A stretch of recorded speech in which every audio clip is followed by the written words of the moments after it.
This little boy with the grumpy face is our protagonist, Zeke Eldragon. Don't look down on him just because he appears to be a newborn. In his past life, he was the patriarch Gilfas Eldragon of the strongest family on the continent. As for the reason he ended up in this infant body, we have to go back over 1,000 years. He had reached the absolute pinnacle of martial arts, but then he realized that a human lifespan was never enough to transcend this ultimate truth. He clung to an ancient legend.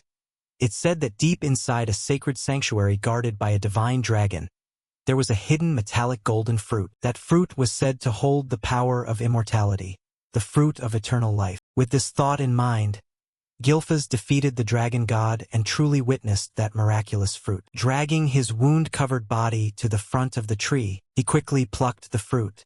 With this, I can still pursue the absolute peak of martial arts, Zeke said happily and immediately devoured it without a moment's hesitation. This was Gilfas Eldragon, the man known as the strongest in the world. Time quickly passed, and several decades later, inside a certain room, sounds of sorrow rang out continuously. The most important thing is time. He is old now. At least let him rest in peace. Sitting by the bedside was the eldest son of the family, William.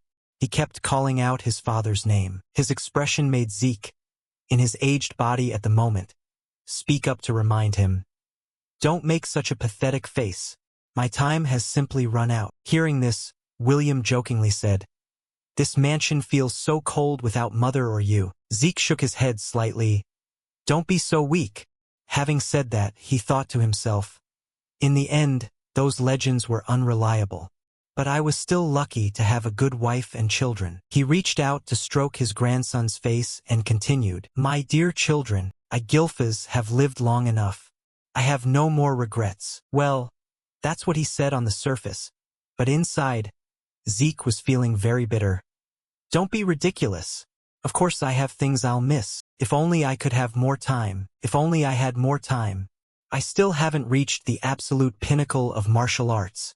Gilfas tremblingly raised his aged hands toward the sky. Seeing this sight, his son couldn't hold back his tears. And so, Gilfas Eldragon ended his life, at least so it seemed. Not knowing how much time had passed, Gilfas suddenly woke up. His heart couldn't help but feel a bit bewildered. Did I fall asleep? This wallpaper pattern. Isn't this the annex? My body feels unusually light, and what's with these tiny hands? Gilfas was shocked as he looked at his tiny hands. Aren't these the hands of a newborn? Have I become a baby?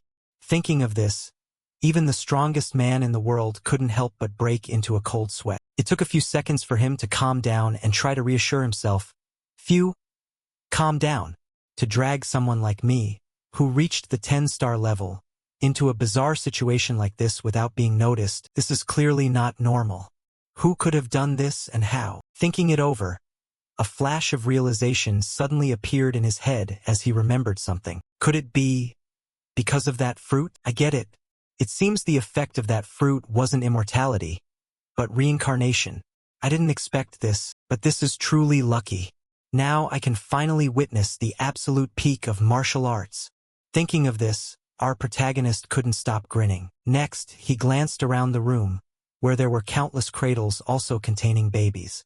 Based on the situation, Gilfas quickly deduced his circumstances. Let's see. There are other newborns sleeping here too. I'm in the annex, which means I've been reborn into the Eldragon family once again. But why are there so many babies gathered here? Just as he was thinking this, a group of maids carrying a jug of red liquid and some empty milk bottles entered the room. While they were pouring the liquid into the bottles, Zeke analyzed the situation quickly. Maids of the Eldragon family. According to the timing, it's feeding time. After all, everyone here is a baby. Unaware of these thoughts, one maid said, "Get ready." "Yes, ma'am," another replied. Immediately after, they pulled out a goblin from somewhere and shoved a milk bottle filled with the red liquid into the goblin's mouth. Their actions left the protagonist confused. Why is there a goblin here? What on earth are they planning to do? As if to answer Zeke's question, the goblin's chest suddenly turned glowing red like heated steel. Next, its chest exploded directly, causing fresh blood to splatter onto Zeke. He was left completely stunned. Huh? What just happened? On the other side, the maid continued. If we dilute it this much, it should be safe. Hurry and let them drink. Yes, ma'am. The others replied and quickly went to feed the newborns that red liquid. Gilfas, of course, could not avoid that fate, and because he had witnessed the end of the goblin earlier, Gilfas was now scared out of his wits. What? What are they making us drink? This isn't milk. What is this liquid? It contains a massive source of power. Giving something this dangerous to newborns is truly hazardous. Despite his thoughts, as soon as the nipple was brought to his mouth, Zeke's body automatically opened up and started suckling. This made Gilfas incredibly frustrated. Damn it! I forgot I'm a baby now. Next, as the red liquid was swallowed, Gilfas realized what it was. This is ancient dragon blood. What are these fools thinking, making us drink this? So the dilution they mentioned was for this purpose. This is a bad situation. I have to spit it out. I'm already swallowing some. A small amount like this probably won't kill me. The other babies are also spitting it out instinctively. I need to do the same before I explode, but is this really the right thing to do? Zeke asked himself. But immediately after, he realized, this is a bargain. Here's the chance. If I absorb this entire energy source, I can surpass even my past self and reach the absolute pinnacle of martial arts. I don't know what the reason is, but I will seize this opportunity. Don't look down on me. Don't look down on Gilfas Eldragon. Zeke screamed in his heart while he gritted his teeth to endure the pain brought by the ancient dragon blood. Zeke's eyebrows furrowed tightly as he thought, don't look down on Gilfas Eldragon. The maid saw him gripping the milk bottle tightly and cried out in surprise, this baby! Zeke frowned and puffed out his cheeks, suckling hard as he thought, I will absorb all the power of the ancient dragon, and then I'll be able to reach the absolute pinnacle of martial arts that I couldn't reach in my past life. In his mind, an ancient dragon spread its wings and roared continuously. Its eyes flashed with golden light as it looked at the silhouette of another dragon. Zeke saw that ancient dragon open its mouth and bite down hard on the other dragon's neck, wondering, what? This power is being absorbed with startling ease. No, this is perfect. Outside, he lay in the soft cradle, constantly frowning and looking around in thought. Somehow I've managed to pull through. Zeke lay inside, sensing the energy from the nearby cradles and thinking, the other children seem to have survived as well. One truly shouldn't underestimate a baby's survival instinct. Damn it, it's definitely a child's body. After a long while, he sucked on his finger and fell asleep. Suddenly, I feel so sleepy. Time quickly passed, and 7 years later, inside the forest, a voice rang out counting, 998, 999. Zeke was doing push-ups with one hand, carrying a boulder on his legs. Then, he used his legs to kick the boulder high into the sky. Next, Zeke quickly jumped aside to avoid the boulder falling straight down from the sky. The former patriarch of the Eldragon family, Gilfas, now Zeke Eldragon, looked down at his hands and reflected, still such an excellent physique, all thanks to the ancient dragon blood. In his mind, he thought about the current world, where every living creature possesses a power. Zeke thought about the bottle of blood he drank before. The ancient dragon blood that he and the other children were forced to drink contained an infinite source of power. He recalled that massive energy and pondered. The children who consumed it, more or less, gained a physique far surpassing ordinary people. Zeke felt that flow of energy and thought. Combined with the power of the divine dragon I defeated in my past life that resides within me, Zeke, the only child who completely absorbed the entire power of the ancient dragon, has undergone changes that even surprise himself. He closed his eyes and reflected inwardly. But I still only reached 1 star. Zeke looked down at his hands and whispered, only reaching 1 star is a bad situation. By now I should have reached at least 4 stars. Stars are the source of power one achieves when pushed to a certain limit. He felt the energy emitting from inside his body. The body is seen as a universe with stars floating inside. The more stars, the greater the power achieved. But each time the number of stars increases, creating a new star becomes even more difficult. Zeke clenched his fist tightly and reflected. And Zeke in his past life, Gilfas Eldragon, reached 10 stars, an unprecedented record. He was the only person in the world to achieve that power. He reached up to brush his hair back and muttered, But time passes so quickly. It's been 7 years since I was reincarnated as the illegitimate child of the current Eldragon Patriarch. Zeke thought about her and him, musing, "My mother passed away and my father hasn't appeared once. I doubt his qualities as a father, but more than that." He reached up to scratch his face and suddenly made an inquiring sound. 1,000 years later. Huh? Zeke thought of the scene of the maids feeding ancient dragon blood to the babies and whispered. Though being reincarnated was surprising enough, being reborn 1,000 years later, before I could even realize the timeline I'm living in, this world has become a place where the survival of the fittest is tested to the extreme. A prime example is this. He thought about the family seat. Forcing newborns to drink ancient dragon blood is a ritual called the Trial of the Dragon. Zeke thought about the survivors and mused, only the children who survive this trial can receive an education as Eldragon warriors. At least, that's how it should be. He turned his head and saw the maid coming out to find him. Zeke stared at her and exclaimed, "I'm afraid I can't answer that question." He thought about how for the past 7 years, not a single instructor had come to Zeke. Zeke, looking agitated, roared at the maid. "Isn't it strange? Those who pass the trial are supposed to be trained for combat, right? But here there are only maids." Hearing this, she asked in confusion, "Is there a problem with that, sir?" Startled, he stammered back, "No, there's no problem." But Zeke pointed a thumb at himself and shouted, "Right now, physical training is more important to me than learning combat. After all, I can do that on my own." He stood with one hand on his hip, looking at the maid and inquiring, "But at least I want to know some information about the other children or the main family. Don't you think so?" Hearing this, she replied coldly, "I'm afraid I cannot answer that." Zeke frowned and asked again, "I'm just talking about family matters? Do you understand?" She closed her eyes and replied, "I'm afraid I cannot answer." Hearing this, his face immediately darkened as he shouted, "Is that all you can say?" The maid also frowned and replied coldly, "I'm afraid I cannot answer that." Zeke, with both hands on his hips, shouted, "Isn't treating me like this a bit harsh?" She bowed respectfully and replied, "We are only ordered to take care of your daily needs." He stared at her and thought, this maid has reached the 3-star level. For basic combat training, just one maid might actually be enough. Immediately after, under her suspicious gaze, Zeke turned to leave and said, "Fine, whatever. I'm going into the forest."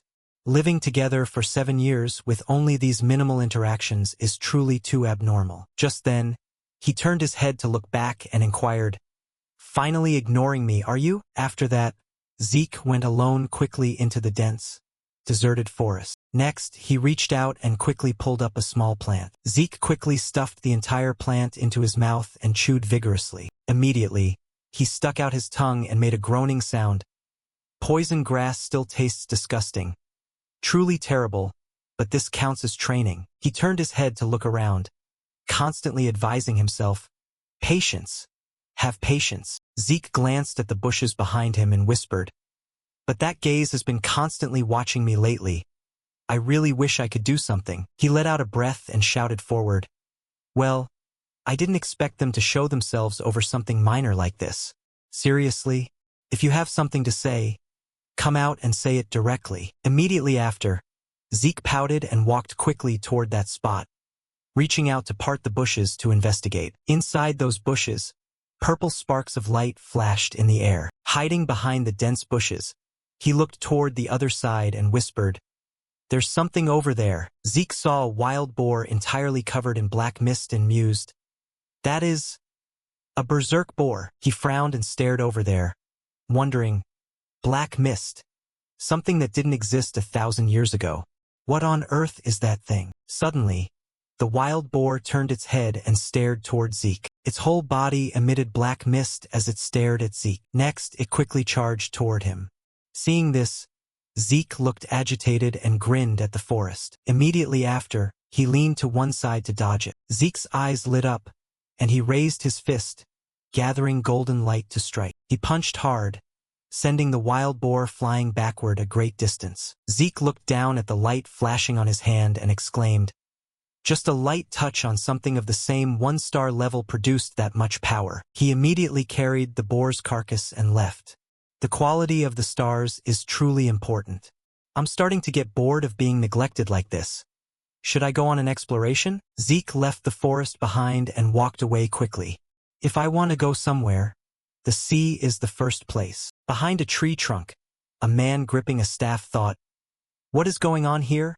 Even without proper training, he used the power of one star and defeated a berserk boar with a single blow. More importantly, he realized my hidden presence. That child is not normal. He thought about Zeke and mused. His mother died early and his father doesn't care. How could a child like Zeke receive a proper education? However, because the family blood flows in him, he isn't allowed to escape the family and is always under surveillance. The man sat cross-legged on the ground and muttered, even if he is an illegitimate child, he still belongs to the clan's bloodline. Is that so? This will be quite interesting later on. Immediately after, his silhouette instantly vanished, leaving no trace behind. On the other side, at the house where Zeke had grown up since he was a baby, he tightened the straps of the backpack on his shoulders and inquired, who are they? 3 4-star level, 1 5-star level, all are trained warriors. What do people like that want here? Zeke stood outside the door, pressing his ear against the wood to hear the discussion inside. The air in this countryside is so fresh, Captain. Isn't it? There are no rifts near here, so there's probably little chaos. They don't seem to have bad intentions. At least it doesn't look like an assassination. In that case, he pushed the door open and inquired, what do you want in a place like this? Zeke looked at the emblem on their clothes and thought suspiciously, the Eldragon family crest. Did something happen? Immediately after, the man quickly stepped forward. He took off his hat, placed his hand over his chest, and bowed respectfully, replying, this must be our first meeting. We have come to escort young Master Zeke. You must undergo a test. Zeke was startled and inquired, a test? Immediately after, he stared with his mouth agape and let out an exclamation, huh! Inside that small wooden house, Zeke's disbelief echoed everywhere. Even when I haven't been taught anything? Zeke crossed his arms, looking up in shock and remarking, I didn't expect to be heading back to the main estate. After that, I was taken back to the main family by messengers sent from the main house. The maids saw me and quickly reminded me, you need to change. You can't enter the manor looking like this. At that, I couldn't help but be stunned. Can't enter? But isn't it to live at the main house? Speaking of which, that object is called the Dragon's Den. It seems that in the past 1,000 years, the Eldragon family has established a specialized educational academy. Zeke recalled what he knew. Everyone born into the Eldragon family aims to join the Dragon's Den and is homeschooled until age 7. Today is the entrance exam. He smiled confidently and thought, well, I'm the one who hasn't been taught a single thing properly. Zeke stood straight and looked around. Immediately after, he suddenly slumped down and clutched his head in dejection. Even so, taking the exam is mandatory. So I've been brought back here from the borderlands. Zeke couldn't help but remember his situation then. Why did it have to happen right when I was planning to leave? After all that preparation, it's all gone. Just as he was crouching on the ground, a voice suddenly came from behind him. A young man with blue hair and a gentle look leaned down and inquired kindly. Rengi's from Ordskal village. Are you okay? Is something wrong? Seeing this, Zeke raised his head and asked in confusion, who are you? Hearing that, the boy flusteredly explained, I'm Rengi's. You didn't look well, so. His expression remained rather indifferent as he stared intently at Rengi's. A source of energy was radiating from the boy's entire body, and Zeke evaluated him internally, thinking, this kid, he looks shy, but he's quite perceptive. So Zeke suddenly stood up and said, sorry about that. He flashed a friendly smile and introduced himself. You're Rengi's, right? I'm Zeke. Afterward, Zeke lamented loudly, I have no idea what they're actually planning to make us do. Hearing this, Rengi's awkwardly hugged his own arm and said, the content of the exam hasn't changed at all over the past few years. However, Zeke spoke with total nonchalance. Oh no, I don't even know what the test consists of. I have zero background knowledge. Hearing this, the boy's expression shifted in shock. What? Rengiz was puzzled internally, thinking that knowing nothing about the exam was far too reckless and wondering if he was okay. He then began to explain to Zeke, well, today's test includes, but suddenly, a shout rang out from a distance, hey, you weakling Rengiz! Hearing that, Rengiz jumped and turned his head with a terrified look. At that moment, another person walked up with a punchable face.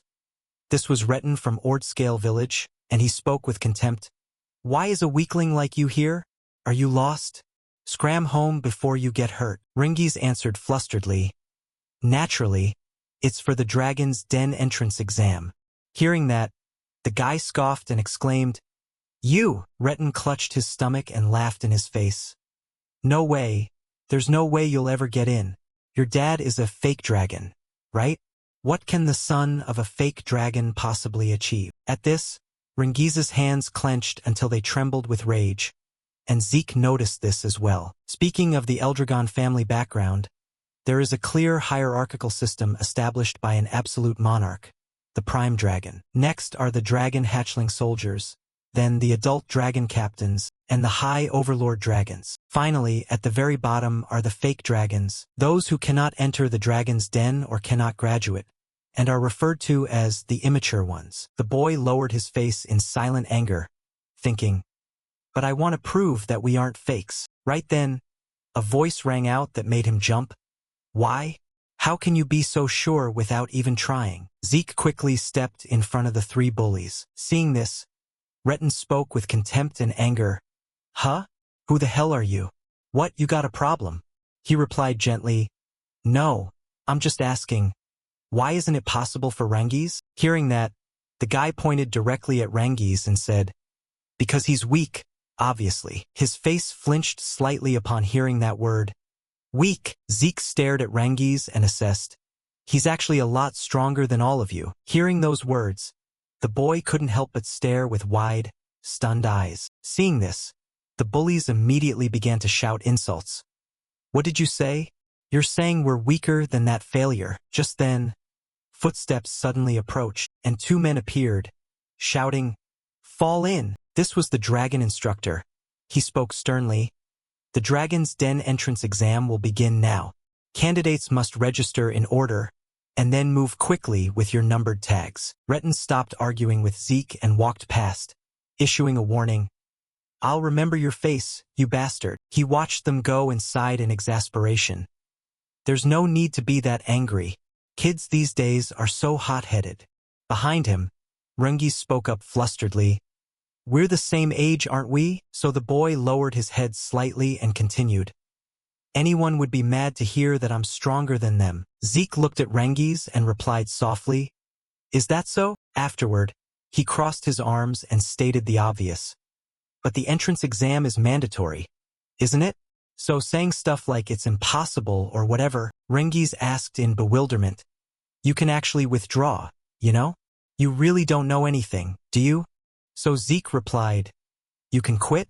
I had no idea. The boy gave a strained smile and continued. You'd better just withdraw too. At least that way you won't get hurt. He didn't explain further but smiled and rubbed his chin. Someone of my caliber can't withdraw even if I tried. Hearing that, Rengiz couldn't help but remark, You're really confident, even when you don't know what the test is. Zeke burst into happy laughter. Well, whatever. Hurry up. We need to move fast or the exam will start. The boy scratched his head and replied, Ah, right. Afterward, they gathered with the others at the instructor station. He said, The test is very simple. If you can scratch this stone, you pass. No weapons are allowed except those we have provided, but using bare hands is fine. All you need to do is make a scratch appear on the boulder. The instructor held up 3 fingers and added with a smile. However, you only have 3 attempts. Hearing that, Zeke couldn't help but remark, That's really simple. Rengiz was startled to hear that. What? Over here, he thought to himself as he recalled. Just scratching that boulder is enough, right? After going through a crazy ritual like the dragon's trial, I thought a terrifying exam would be waiting. This is a total letdown. Immediately after, the instructor on the other side shouted coldly, Begin! Next, a young boy quickly struck the boulder with all his might. Rengiz, on the other hand, couldn't help but clutch his head in fear. Then there was the sound of another hard strike, but suddenly something snapped, and the boy's hand began to bleed. Zeke's group saw this and were shocked and terrified. The little boy cried out in pain and lay sprawled on the ground. The instructor walked over, noted something down, and asked, "First attempt failed. You have 2 left. Do you want to try again?" Seeing that he wasn't moving, the person nearby smirked. "Considered a forfeit. Clear him out." After that, they just dragged the boy away right in front of the crowd. "Next, step forward." Rengiz was still clutching his head in fear next to him, and Zeke felt annoyed. "So this is the test." He couldn't help but mutter while looking at the object. "What is that stone?" Anyway, Rengiz began to explain to Zeke. "That's called a regeneration stone. It will immediately repair itself even from small scratches. Furthermore, when attacked with pure force like that, it reflects the blow with a force hundreds of times stronger." Hearing that, he couldn't help but think, "Isn't that a totally absurd material?" The boy added, "But if you circulate your power through your body correctly and strike, it will get scratched." Zeke understood and calculated with a bit of confusion. "I see. From what I've heard, the martial skills learned are less important than learning to control the source of power." His gaze swept over the surroundings once more. At this moment, everyone present looked down tensely. It seemed very few could pass the test, including those guys from this morning. On the other side, another piteous cry rang out, and the boy was scared to the point of tears. Number 51, fail. Next, and then another teenager failed as well. Number 202, fail. Next, the tags fell, and the instructor continued writing on the paper without emotion. Then he spoke again. Next, number 315. He looked at his tag and spoke up, "It's my turn." Seeing this, Rengiz worried for Zeke and said, "Hey, there's still a chance to quit." Zeke waved at him and stepped down. "Don't worry." Rengiz looked down, so tense he didn't know what to say. On the other side, the instructor pointed the way for him, pen still in hand ready to take notes. Right then, the instructor's eyes showed a look of shock. A powerful energy radiated from Zeke's back, and he gave a slight smile.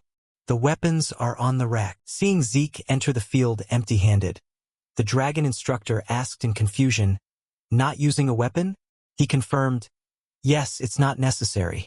This fist is enough." On the stands, the students buzzed with gossip. "Is that guy planning to use his bare hands? Even if he's good at controlling his power, he won't scratch that boulder with his bare hands. His fist will be turned to mush." Rengiz turned pale when he heard someone suggest, "No, forget the fist. His whole arm might go flying." He secretly blamed himself, thinking that, as expected, he should have stopped him more forcefully. The instructor didn't press the matter. "I see. Then begin." When he touched the boulder, Zeke assessed internally, "This is truly the first time I've seen a mineral like this. This must be a product formed over 1,000 years. There's too much I don't know. Oh well." He reassured himself, "No problem," and immediately raised his fist. Rengiz jumped up in panic, thinking, "This is bad. I have to stop him," and shouted loudly, "Zeke!" Meanwhile, Zeke was very excited. "With this, I can release my full power right now." Rengiz stared blankly as he showed no sign of stopping. The technique Zeke used at that moment was Dragon Destruction Martial Art, First Form, Explosive Strike. In the blink of an eye, the boulder exploded, sending debris flying in all directions. It was so powerful that the boy in the stands was terrified even from a distance. The dragon instructor stood frozen because this was far beyond anything he could have imagined. He gave an arrogant smirk. It had turned out exactly as he predicted. "This technique is still a bit too much for my current body. I still need to train a lot more." The stands fell silent.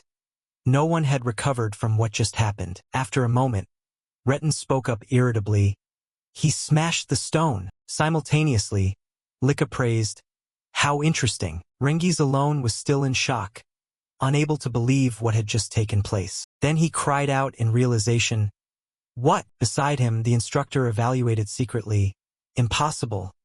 The boy punched away half of a regeneration stone. This can only happen with someone at the 4-star level or higher, yet a child did it. Doubt filled the instructor's heart. Even if he's an illegitimate child, does he truly belong to the main clan bloodline? But that technique, I feel like I've seen it somewhere before. Seeing him dazed, he asked, Mr. Examiner, may I ask for my test results? The dragon instructor immediately announced, Number 315, pass. The instructor brought over a gift. Here, take this. Zeke was curious. What is this? At the same time, the instructor whispered, Can you move a bit faster? I still have to clean up the scene. He stamped his foot irritably. Is everyone in this era like this? Everyone is in such a hurry. Calm down a bit. The boy ran up with an admiring look. Zeke, that was amazing. You smashed it. Zeke was delighted.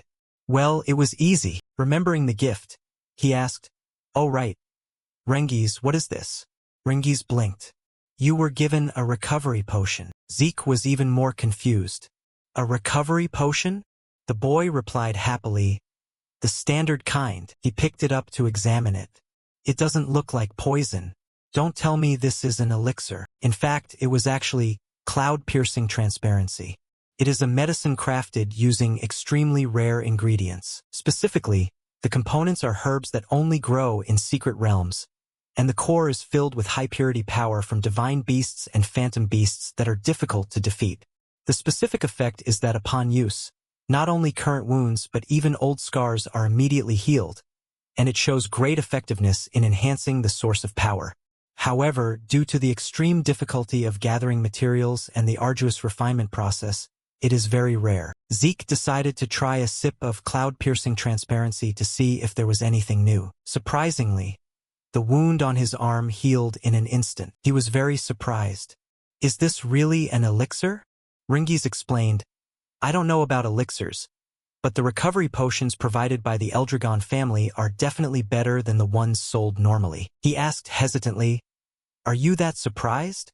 Zeke was honest. Of course I am. To think serious injuries like this could be healed immediately. However, he was a bit disappointed. It doesn't seem to increase the source of power like an elixir.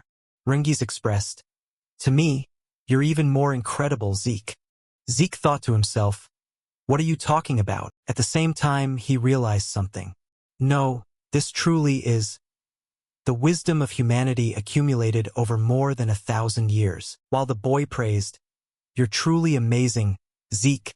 So incredibly strong. Zeke said casually, Well, I'm aiming to become the strongest. Rengiz's admiration grew. You say those things so calmly. Testing continued below the stands. Number 373, pass. Number 395, pass.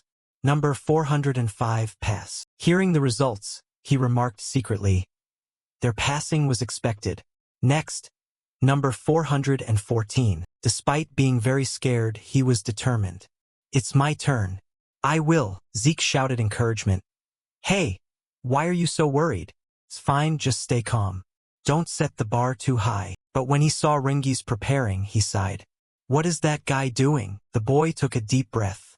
The instructor signaled, Begin. Immediately after, Rengiz squeezed his eyes shut and swung his sword. He reminded him coldly, First attempt failed. 2 left. He struggled on. Once more. This time it'll work. Rengiz picked up the sword again and slashed hard at the boulder. The result of the second attempt was still a miserable failure. He stammered tremblingly, Impossible. His peers took turns laughing at him. As expected, the son of a fake dragon is still a fake dragon. Just give up. Seizing the moment, the guy brought up earlier events. What did you say earlier? Retin mocked loudly. Didn't you say that Rengi's guy lying there was stronger than us? The words became increasingly unpleasant. Stop babbling. It's ridiculous. The dragon instructor asked for his input. One more time. Do you want to try again? Rengiz was shaking like a leaf. I. Before he knew it, Zeke was by his side. What are you doing? Zeke asked in confusion. Why aren't you using a spear? Why did you take a sword? He didn't understand his point. A spear? What do you mean? Zeke explained slowly. Like I said, why use an unsuitable weapon without any plan? On the stands, the guy added fuel to the fire. In your current state, no matter how hard you try, you can't even make a scratch on that boulder with a sword. The other students joined in the laughter. Are you stupid? His old man didn't use a spear. He taught him swordsmanship. Another group of students whispered among themselves. Exactly. Changing weapons won't help one bit. Ignoring those words, he said politely, Mr. Examiner, is it against the rules to change weapons in the middle of a test? He replied nonchalantly, no problem. Zeke excitedly gave Rengiz some pointers. You heard the man, Rengiz. It's your lucky day, so he provoked him to fuel his determination. Are you really just going to let it end like this? Images of the past suddenly flashed through his mind. Rengiz slowly stood up. No. I will, and he made a decision. I'll try using a spear. Speaking of the past, my father was unable to enter the dragon's den. Nevertheless, he was a gentle and kind man. He treated Rengiz very well, and whether he was happy or sad, his father always had a habit of stroking his head. He was called a fake dragon and mocked. But even so, my father didn't let it bother him as he raised me.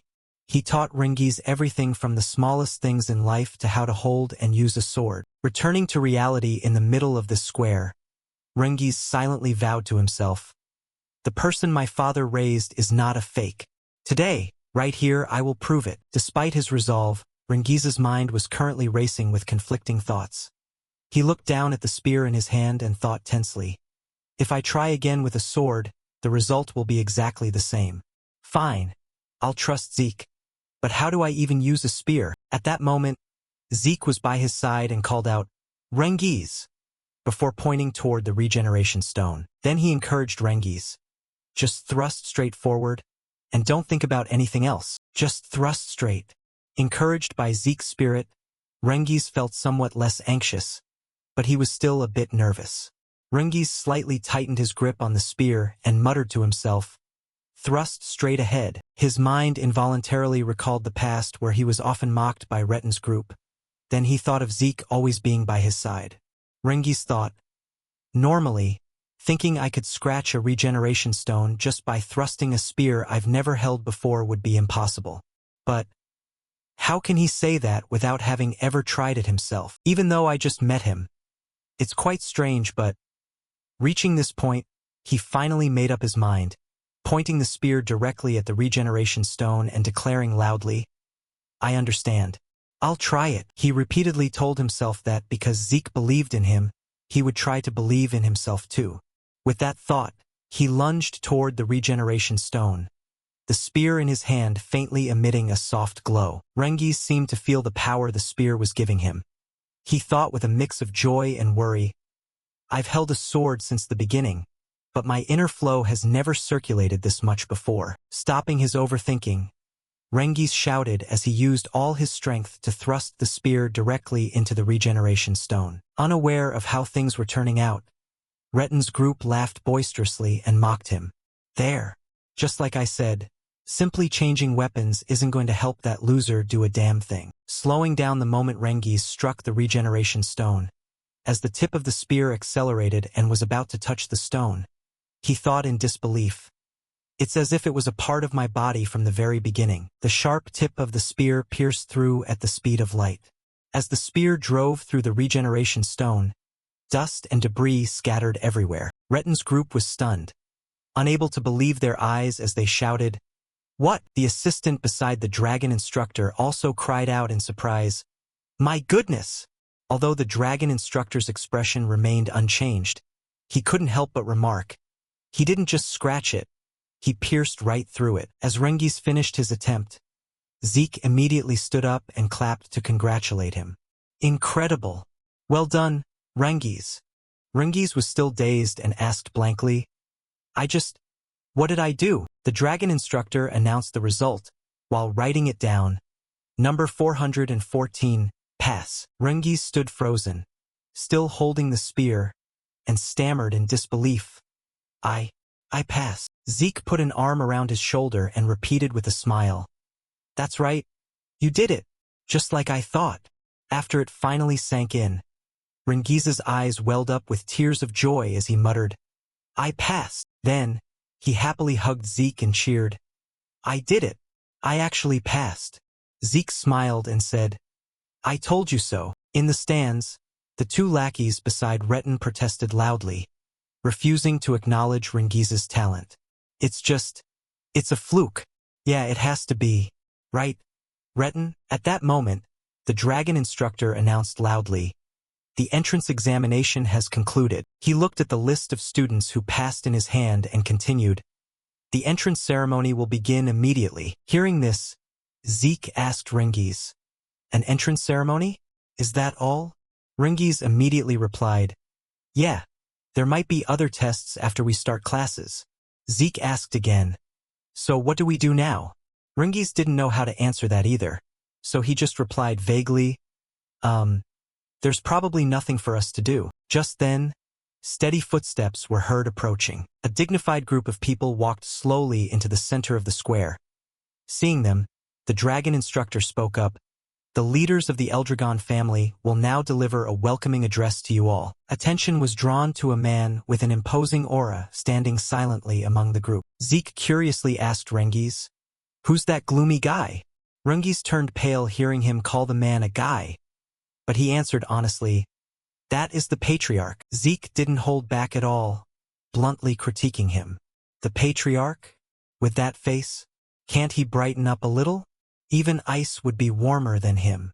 Hearing his words, Rengiz was terrified and immediately covered Zeke's mouth, half begging and half demanding, please, just shut up, okay? Having said that, he slowly removed his hand from Zeke's mouth, but he was still breaking into a cold sweat, repeatedly whispering, please, stay quiet. Okay? Okay? Zeke nodded and didn't say anything more. His eyes returned to the leaders of the Eldragon family as he wondered to himself, but, so that's the current strength of the Eldragon family. A few 7-star level, a fair amount of 6-star level. Quite a formidable force. Reaching this thought, he couldn't help but remark internally. Then, Zeke looked at the Patriarch and fell into deep thought. And, the current Patriarch of the Eldragon family, Balza Eldragon. Looking at the mysterious aura emanating from him, Zeke assessed, I'd guess he's an 8-star level. Based on his knowledge, this level was extremely rare. An 8-star. 1,000 years ago, there weren't even 12 people in the world who had reached it. I don't know about this era, but, at this point, he stopped keeping his thoughts to himself and spoke directly out loud. I don't like him. Hearing this, Rengiz stared at him in shock. Zeke kept the thought to himself that this man was supposed to be his father. The other leaders of the Eldragon family moved to either side to make a path for Balza to reach the center. The dragon instructor announced loudly again, a few words from Lord Balza.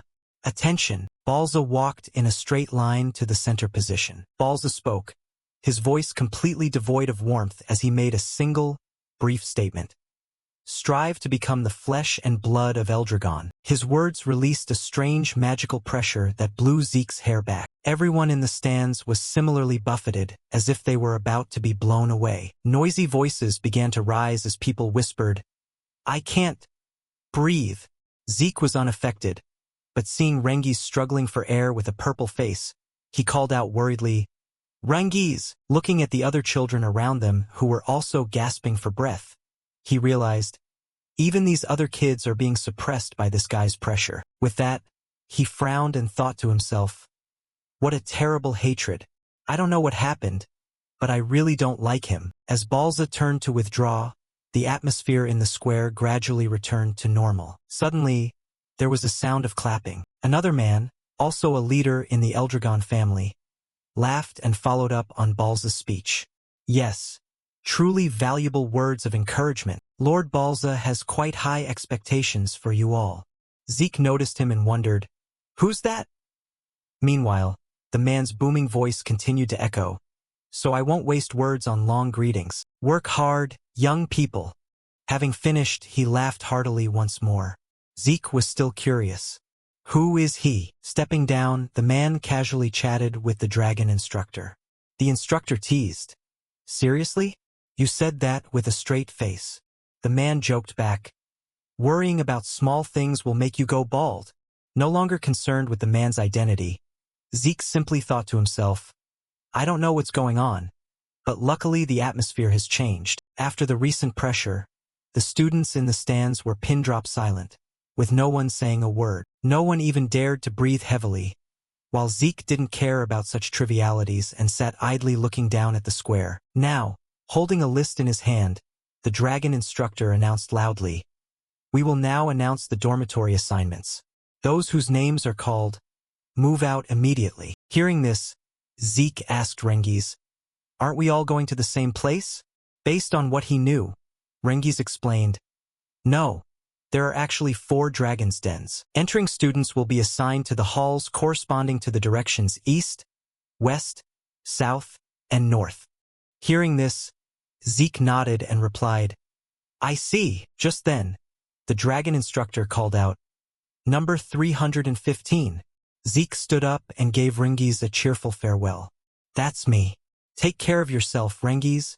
Rengiz also sincerely wished him well. "Yeah, you too, Zeke." At the Eastern Dragon's Den, the buildings were formal and classical with a spacious, shady garden. At this moment, Zeke was holding a note in his hand, scratching his head as he lamented. So much has changed after 1,000 years. Huh? Turn here. Finally, after struggling to find his way, he reached his dormitory room. He cried out in relief, "Here it is! Man, I'm late because I got lost. My roommate has probably already arrived." With that, Zeke turned the doorknob. Opening the door, he happily waved to the person inside and said in a friendly tone, "Sorry for making you wait. Starting today, we're roommates." Looking vaguely at the person in front of him, he froze slightly and asked in confusion, "You are?" Zeke grinned and remarked, "It seems we're quite fated, Rengiz." The blue-haired boy also smiled back, "I guess so. I was so worried I'd be alone. This is great." Next, he plopped down on the bed. "Is there nothing left to do today?" Rengiz stepped over to him and replied, "That's right. The training session starts tomorrow." He puckered his lips and muttered, "Right?" Seeing this reaction, the boy couldn't help but ask, "Are you even listening?" The instructor already said so. Zeke gave a bright smile and a thumbs up. "I didn't hear a thing." Rengiz immediately shouted, "That's not something to brag about." Then he said in a stern voice, "Anyway, we should sleep early. Training starts tomorrow." Under the soft glow of the sunset shining through the window, Zeke remained silent. He suddenly remembered everything he had been through and thought to himself, "I intended to escape this boring house and go on an adventure, but that regeneration stone and that medicine. So many interesting things happened at the entrance exam." Zeke involuntarily looked toward the window and thought, to understand what has changed after 1,000 years, staying with the Eldragon clan for a while longer wouldn't be so bad. Time quickly passed, and a month later at the Eldragon fortress, on the training ground, a group of children was trembling as they lifted weights with both hands, while someone barked orders continuously. "Listen up. The dragon breath I taught you is a brilliant breathing technique created by the 15th Patriarch of the Eldragon family." The dragon instructor stood solemnly and continued loudly, "You must master this ultimate technique in every situation." As soon as he finished, he turned his head to look in a certain direction thoughtfully. Lika, who was currently in front of him with her eyes closed using the technique perfectly, made him muse. Many have mastered the dragon breath already, especially with the young lady's primordial power showing signs of overflowing. It proves she's about to reach the 2-star level. But then the dragon instructor looked toward another spot with a look of doubt. And that boy, Zeke, was sitting in another area, easily lifting weights while carrying 3 large and small stones on his back. What is this? It's true the Patriarch's blood flows in him, but he has no instructor and hasn't had any formal schooling. The dragon instructor stood behind him, observing silently but still unable to hide his shock. But what on earth is this sight? Meanwhile, Zeke was calmly breathing in and out, thinking to himself, I didn't expect the Dragon King's breath technique I created to be simplified and spread so widely under the name Dragon Breath. He sat cross-legged with a slightly bored expression, his body enveloped in a golden aura. Breathing techniques are the skill of absorbing environmental energy into the body and circulating it to self-upgrade power. What determines the effectiveness is the skill and finesse of the user. That's why prestigious families all create their own methods, and complete ultimate techniques are kept as top secrets. Zeke closed his eyes and thought, Dragon Breath is quite safe and easy to learn, but if the purpose is only for meditation, I don't need it. The image of his grown-up back from his past life suddenly appeared. The secret Dragon King's breath, passed down by Gylfa's Eldragon, is the only breathing technique that allows for energy control without interrupting the breath, even while moving. Its effectiveness is immense, but very few could inherit it due to its extreme difficulty. Zeke suddenly visualized the inheritance process of this breathing technique in his mind and immediately deduced. So they intentionally simplified it so anyone could use it, thereby raising the overall strength of the entire family. I didn't expect my technique to be passed down to posterity in such an altered form. I'm almost touched. I wonder if other martial arts have changed like this after 1,000 years? I'm looking forward to it. In a corner where Zeke couldn't see, Lika was silently observing him. Not long after, the children who had just finished training began their meal in the dining hall. Amidst the lively atmosphere, 2 children looked with terror at a hand reaching out to grab a plate of food. Zeke happily opened his mouth wide to take a bite of the food he had just grabbed, with food crumbs still stuck to the corner of his mouth. Zeke asked while chewing, "What's wrong? You look pensive, Rengiz. If you don't eat, you won't get stronger, you know." Rengiz asked helplessly in return, "How are you so full of energy? Your stamina is truly strange." He then bluntly critiqued, "It's because you're too weak." Zeke gave a wry smile and pushed the plate of cakes in his hand forward. "Eat more and train hard. There's no other way. Here, you have this." The blue-haired boy muttered gloomily, "I have my own portion." A second later, he suddenly glanced behind him. "Anyway, some of these kids have been well trained." Just then, Lika suddenly approached him and spoke up, "Hey, you're quite good, aren't you? Who's this?" Thinking that to himself, Zeke instinctively asked, "Who are you?" Rengiz, hearing this, spat out the water he was drinking. "What?" He immediately pulled him over and whispered some knowledge. "Zeke, don't you know? This is Lady Lika, the Patriarch's daughter." Zeke replied apathetically, "I don't know her." Rengiz cried out in panic again, "No way! She's one of the candidates for the next Patriarch position. Normally, we wouldn't even have the right to speak to her."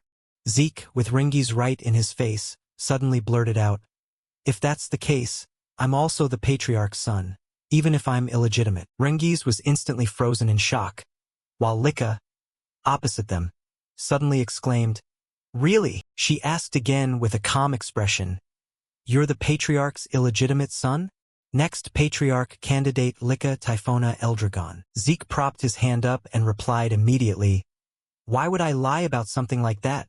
Hearing this, Lika questioned, "Then why are you strong enough to crush a regeneration stone with your bare hands?" She spoke while slamming a hand on the table. "How can an illegitimate child with no support do something like that?" He went back to cutting his meat and answered slowly, "Well, because it's me.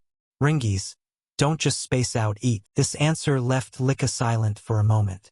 A second later, she suddenly grinned and said, "You really are very interesting." Lika sat down comfortably next to him and made an offer.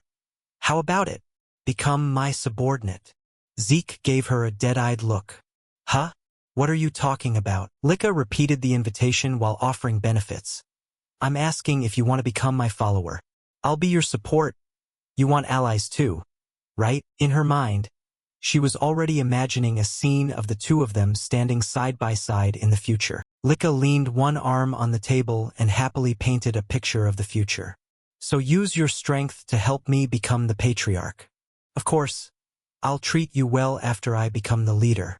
What do you say?" Zeke closed his eyes and refused instantly. "No thanks." Lika's voice suddenly dropped, making him look over. "What's wrong? Don't tell me." She coldly released a powerful aura. "You also intend to take the Patriarch position, don't you?" Zeke felt the aura and only thought, she's at the threshold of 2 stars, able to release aura outside her body. At this age, interesting. "But," he replied nonchalantly, "do whatever you want. I have no interest in becoming the Patriarch or whatever, no interest in family matters at all." Lika couldn't help but slam the table and stand up in surprise. "What? Then what's left? Before she could finish, something suddenly flashed in front of her. Zeke, his face darkening, slammed the knife in his hand into the table. The knife landed only centimeters away from Licka's fingers. Zeke opened his eyes wide, flashing a golden light, and said, "I don't serve anyone, because I am the strongest." Before that gaze, Licka's entire body suddenly went stiff as if she had been electrocuted. What? Her face turned pale as she thought to herself, "Did I just lose my footing?" At that moment, Rengiz stood up tremblingly to intervene. Well, let's just calm down." But Licka suddenly shouted in an angry tone, "Then I'll force you to submit. Duel me." Zeke chewed while looking over blankly, while Rengiz beside him was frozen with fear. A while later, a boy walking by suddenly turned and asked, "Where are you guys going?" "The training ground. There's a duel between rookies, and it's Lady Licka." The boy exclaimed in shock. "Lady Licka? Of the Typhona family? Against who? Why, who knows?" Currently, at the training ground, other rookies who had come to watch the duel hid behind the walls and whispered to each other. They said it was a sparring match.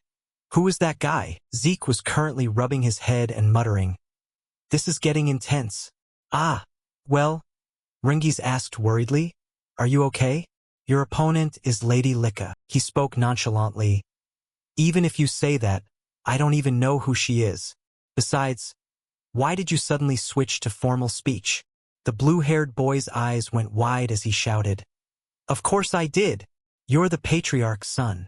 Zeke just gave a slight smile and said, "Do whatever you want." More importantly, Rengiz grabbed his arm and launched into a long explanation. "Please think carefully.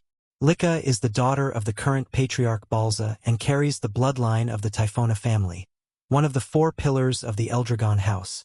She's a genius who mastered all variants of the Great Lightning Sword ultimate technique, the Typhona family legacy, at age 7, just like Lord Balza's other extremely talented children." As soon as he finished, Zeke held up a hand blankly and expressed, "Sorry, the only thing I understood was that she's the Patriarch's daughter." Rengiz screamed in panic again. "Why?" He explained, "Everything is new to me." The blue-haired boy clutched his head gloomily. "How is that?" "Don't even ask." But Zeke suddenly offered some comfort. "But isn't not knowing even more interesting?" He grinned and remarked, "Extremely interesting." Despite Zeke's reaction, Rengiz was still worried. No matter how strong you are, Master Zeke, facing Lady Licka is too much of a disadvantage. Why did you accept the challenge?" He rubbed his chin and replied, "Well, when someone challenges me, I don't back down." Just as he said that, Zeke turned his head toward the opposite side.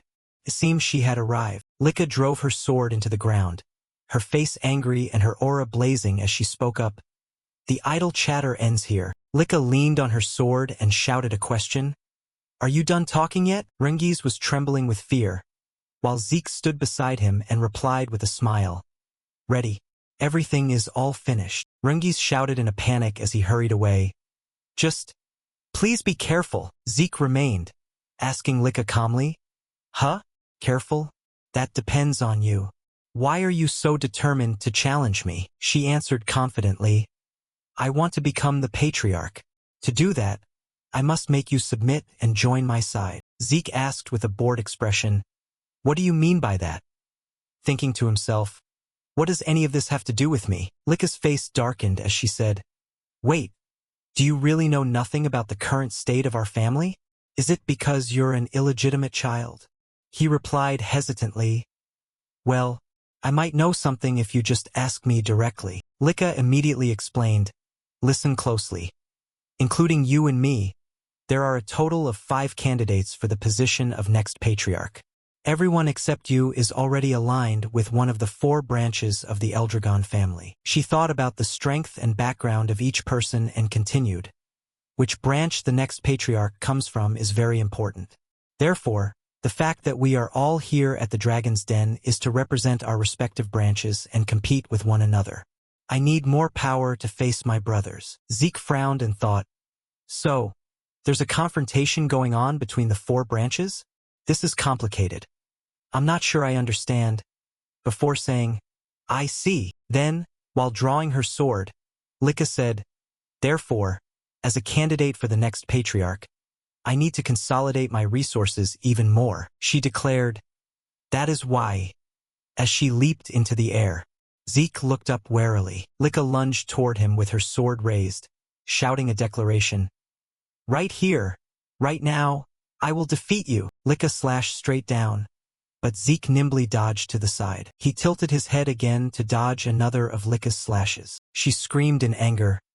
I won't let you get away. A student cried out in shock, so fast, while the boy standing next to him remarked, she uses that massive greatsword so easily. Lika continued to pursue Zeke. The students watching the fight gossiped. Her control over her power is so precise, and her attacks are getting faster and faster. So this is the power of an heir to a family branch, the power of the patriarch's children. It's only a matter of time before this match is decided. Lika gritted her teeth and wondered, how? She swung her sword but Zeke dodged it. Then, he nimbly stood behind her and teased, I can't even get one hit in, while wearing a bright smile. Rengiz remarked in awe, incredible. On the field, Zeke muttered an evaluation. I've never seen this kind of martial art before, and with this speed, it's not something you'd see from a one-star ranker. Lika shouted angrily, shut up and focus on the match. Zeke clenched his fist and replied, I am focusing. That's why. Lika froze and looked at him blankly. Zeke had somehow already punched her squarely in the stomach.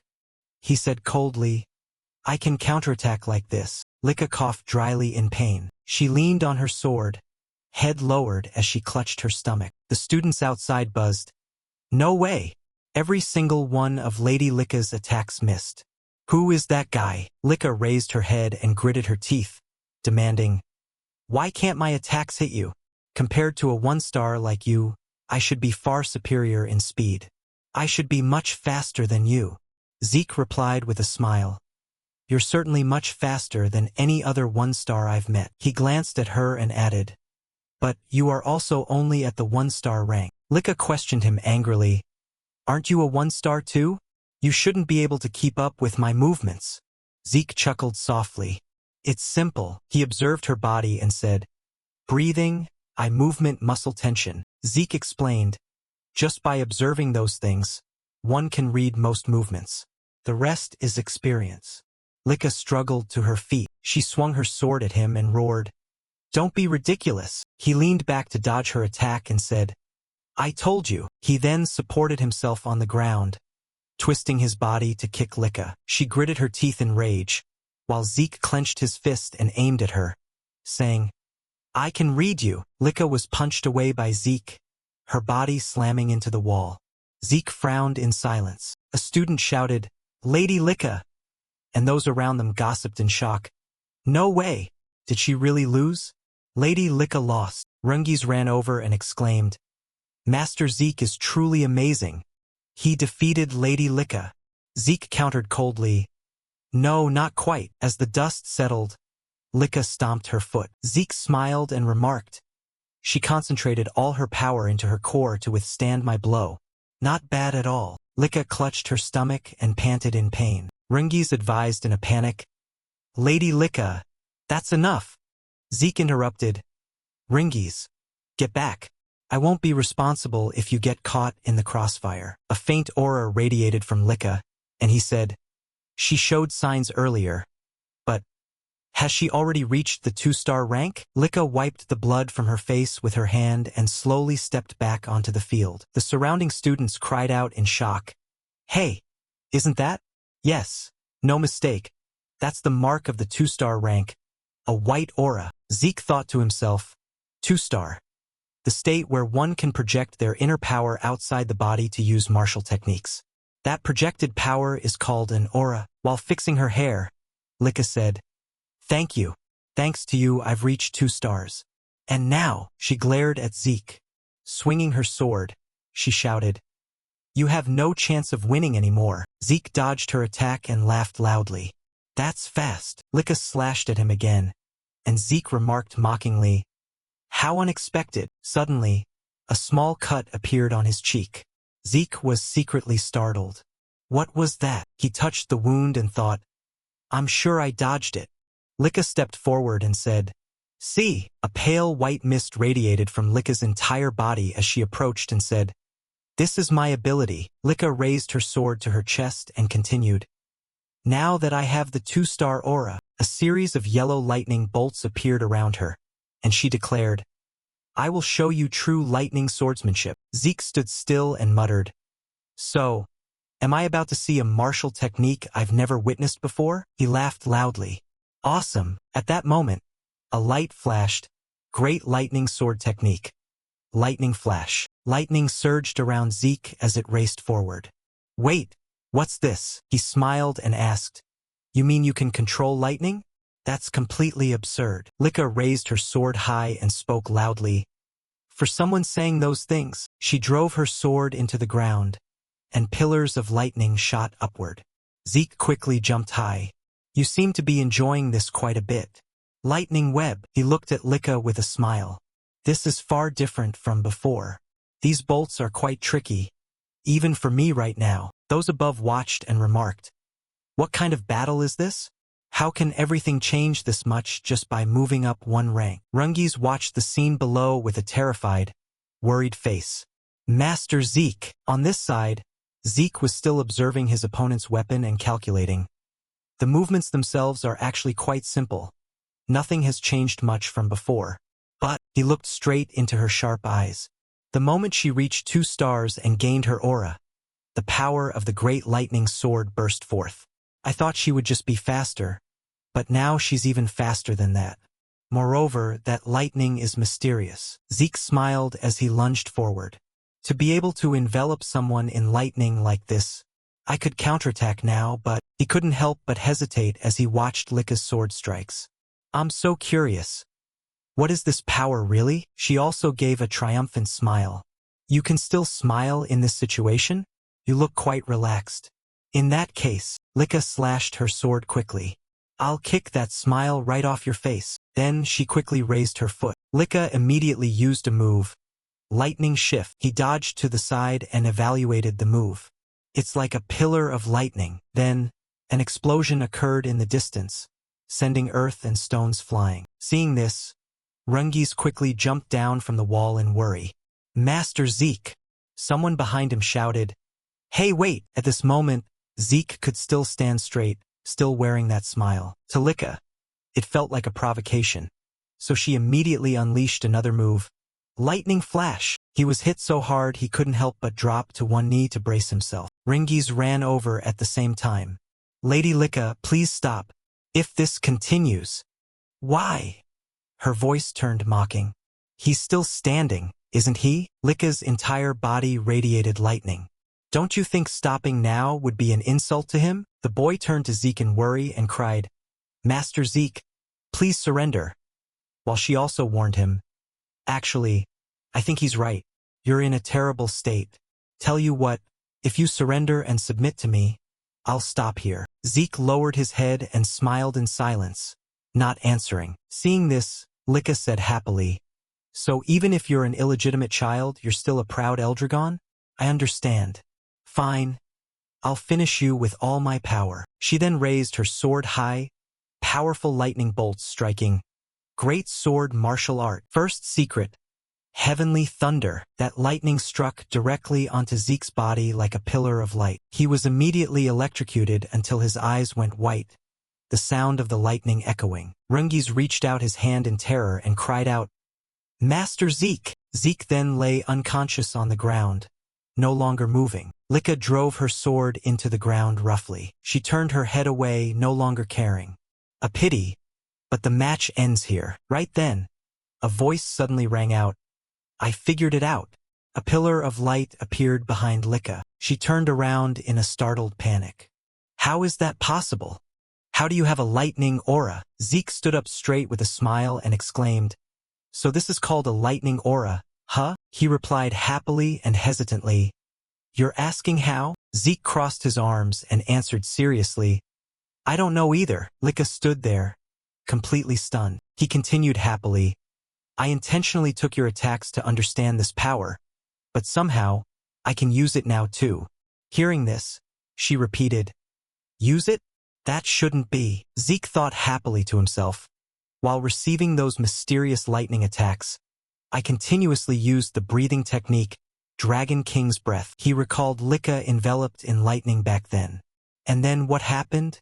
The Dragon King's breath reacted to her lightning aura. Those lightning bolts appeared on Zeke's hands, and lightning began to accumulate inside my body. He smiled and wiped the dirt from his face. Before I realized it, I was able to manipulate that lightning. I don't know the exact principle, but I must have some kind of special physique. No, wait. Zeke looked straight at Licca and continued. Considering that great sword technique is your family's heirloom, should I assume your entire family has a special physique? He then quickly walked toward her, hypothesizing that the power source itself could follow the properties of lightning. Yes, this has been an excellent training session. Zeke raised his hand, lightning bolts appearing. Moreover, he smiled and clenched his fist, his whole body radiating powerful lightning. Thanks to you, I've also reached the 2-star rank. The match isn't. Zeke's eyes quickly darted to one side. At that moment, Licca suddenly slashed her sword toward him. Zeke smiled and raised his head, continuing, over yet. Then, lightning suddenly flashed, and he lunged forward with great speed. After using his new ability, Zeke couldn't help but exclaim, this is... He analyzed the flow of this power in his mind. Right now, as the power source increases, it affects all the nerves and strengthens the body. What an incredible special physique. All my senses have been enhanced. Zeke whispered to himself, I need to get used to this a bit. On the other side, Rengiz still hadn't recovered. A battle between patriarch candidates. I can't even keep up just by watching.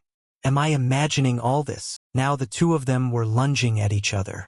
Zeke easily dodged the attacks, and the boy thought in shock, Lady Licca's lightning-fast slashes aren't hitting anymore. Licca lost her cool and shouted angrily, Are you mocking me? He smiled nonchalantly and said, I'm not mocking you. Then Zeke quickly lunged forward and struck directly at her sword.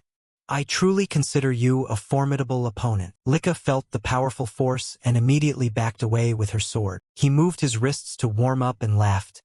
Is the distance right here? It's time to end this match. Now then, it's been a while.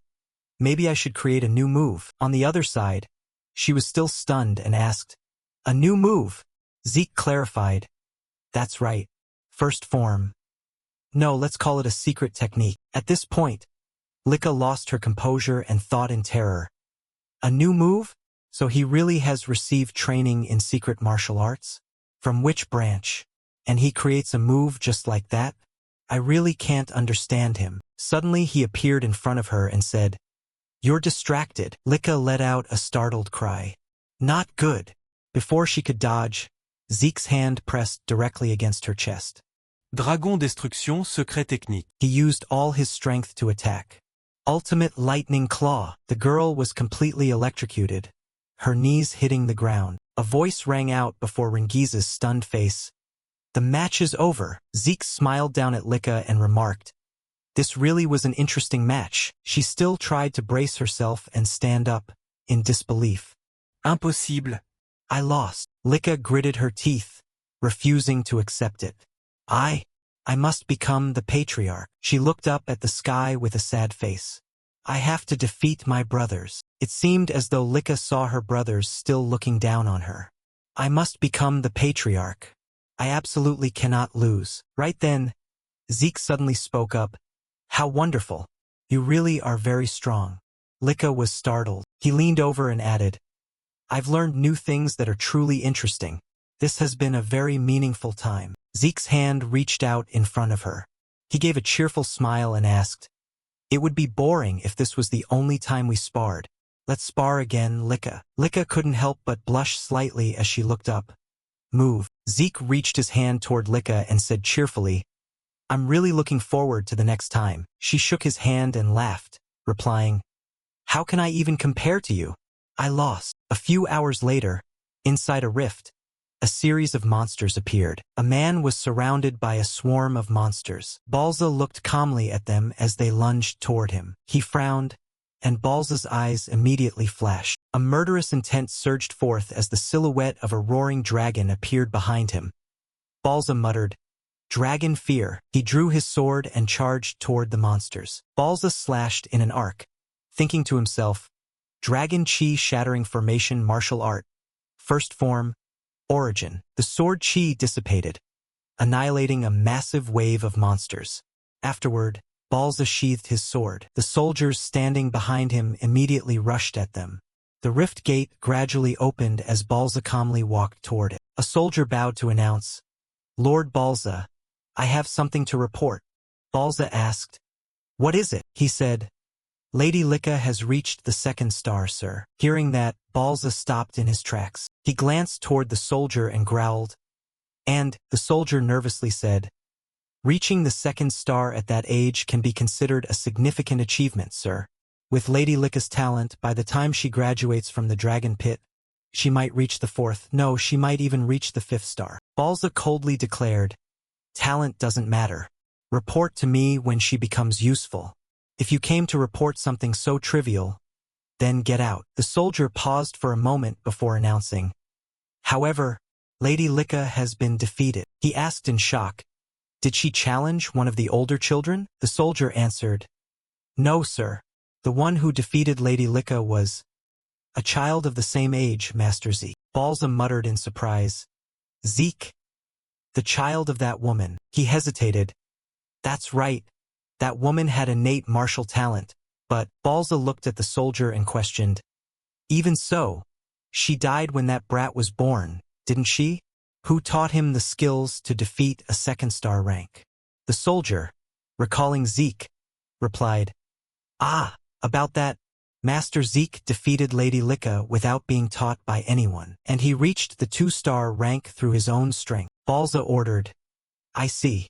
In that case, let the first training course begin." He asked in astonishment, "I don't mean anything, but isn't it too early, sir? They have only been learning formal combat for about a month, and most of the children haven't even reached the first star." Balza said coldly, "And, whether they have learned to fight or not, death treats everyone equally and only the strong can survive. Those who cannot overcome even the first trial, regardless of their star rank," he proclaimed, "are not worthy of being an Eldragon." The soldier bowed in obedience. "As you wish, sir." Balza suddenly said, "Report back to Freya." He asked in confusion, "Freya, sir?" Balza replied, "Yes.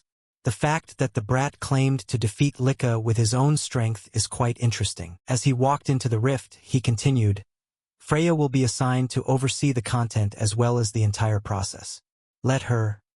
Tell her to monitor closely throughout the trial." The soldier immediately shouted, "Understood." Balza smirked and muttered, "Zeke, huh?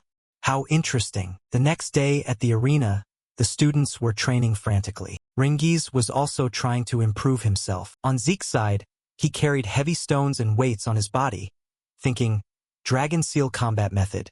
Today's plan, 2x weight lifting, 1x large stone, 2x medium stones, horse stance." Zeke recalled that, like the dragon breath, this was a technique founded by the 15th Patriarch. Although called a combat method, it was essentially a body fortification technique designed perfectly, so even a child could master it easily. Ringiz walked over and wondered, "Are you not going to train Master Zeke?" He immediately replied, "What are you talking about?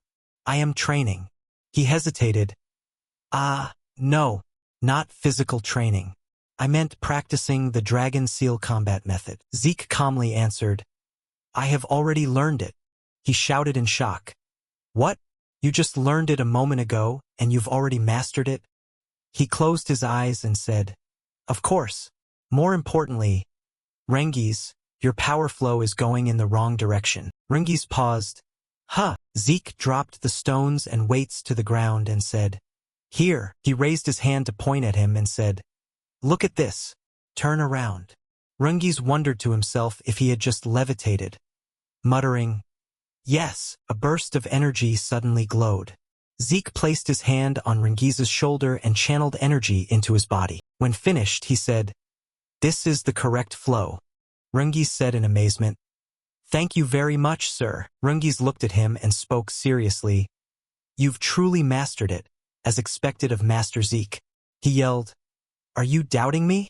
What kind of person are you? Rungi's replied apologetically, Sorry, I didn't mean that. This is the first time I've been taught by someone other than my father, so I've always been desperate. Recalling Zeke and Lika's clash, he continued, But Master Zeke, you already have martial skills strong enough to defeat Lady Lika, so I thought the Dragon Seal combat method might be simple and boring for you. Zeke crossed his arms and said, That's not true at all. I am completely impressed by the stability of the Dragon Seal combat method. He thought to himself, After all, my technique, Dragon Havoc, was not suitable for my son. They thought it was too complex and difficult. Zeke pondered. The Dragon Havoc combat method was complex and difficult, but superior in overwhelming power as a foundation, starting with the first form, then the second, third, and fourth. He thought of an ancient tree and a silver dragon. Zeke recalled that besides the secret form created from the battle with Lika, there was also the final form, the one with overwhelming destructive power from defeating the divine dragon. I am also very curious about other dragon techniques. Perhaps those martial arts have also been modified. Zeke was internally excited. How thrilling! Then he smiled and said, Anyway, I have finished learning the Dragon Seal combat method, so I am practicing my body as usual. Everyone will learn at their own pace. Rungi's replied, I understand. Suddenly, Rungi's cried out, Master Zeke, he suggested, Please train me. I want you to guide me like you just did. Zeke watched with wide eyes as he continued, I know it's an embarrassing request, but Rungi's shouted, I want to become stronger, even if just a little. Zeke smiled and said, I don't mind. He asked in a daze, Is that okay? Really? Zeke replied, What's with that reaction? You're the one who asked. He continued, I'm not lying. On the other hand, you deserve it. At that moment Lika walked up. She spoke shyly. In that case, I also want you to train me. Rungi's muttered in shock. Lady Lika too? Lika asked sternly. Is there a problem? Lika explained. Honestly, I thought no one of the same age could defeat me because I am a candidate for the next clan leader position. But in yesterday's battle, you overwhelmed me and somehow deployed lightning aura and used it better than I did. She shouted shyly. My pride was completely shattered by you. Zeke sighed. Is that my fault? Rungi's chuckled awkwardly. Well, Lika looked at him with determination and said, But I want to become even stronger, strong enough to defeat my older brothers and you. So please train me as well. She asked, Is that okay? Zeke remained silent in thought. Lika was briefly disappointed. Is it not possible? I understand. Since you are also a potential heir, it might not be right to train with your rival. Zeke stood still in thought without responding. Seeing this, she silently accepted it, thinking, Come to think of it, he is indeed a candidate for the heir position. Despite being an illegitimate child, he is still the patriarch's son. After a moment of thought he spoke up, I don't mind, but is your body really okay? That wound should have left you unable to move for a month. Lika nodded and recounted. I used a recovery potion, so there's no problem. You worry about the strangest things. Hearing that, Zeke leaned into Rungi's ear and whispered, I see. That weird medicine worked like a miracle drug. He replied, If you mean the potion from the entrance exam, that one wasn't that effective. Rungi's pointed toward her and asserted, Knowing Lady Lika's personality, she used a better version this time. He couldn't help but exclaim, What a great era we live in. Lika flushed red. What do you mean? Without the recovery potion, I really wouldn't have been able to move for that month. But more importantly, will you really train me? You surely need time for your own practice. Zeke shrugged with a bright smile. Of course. I will never refuse an ambitious young person. She stared blankly, a question mark appearing over her head. Young person? You're young too, aren't you? Even Rungi's was suspicious. We're the same age. He whistled casually. Well, that's true. To be sure. Zeke asked again. Are you sure, Lika? I'm the one who defeated you, remember? She was determined.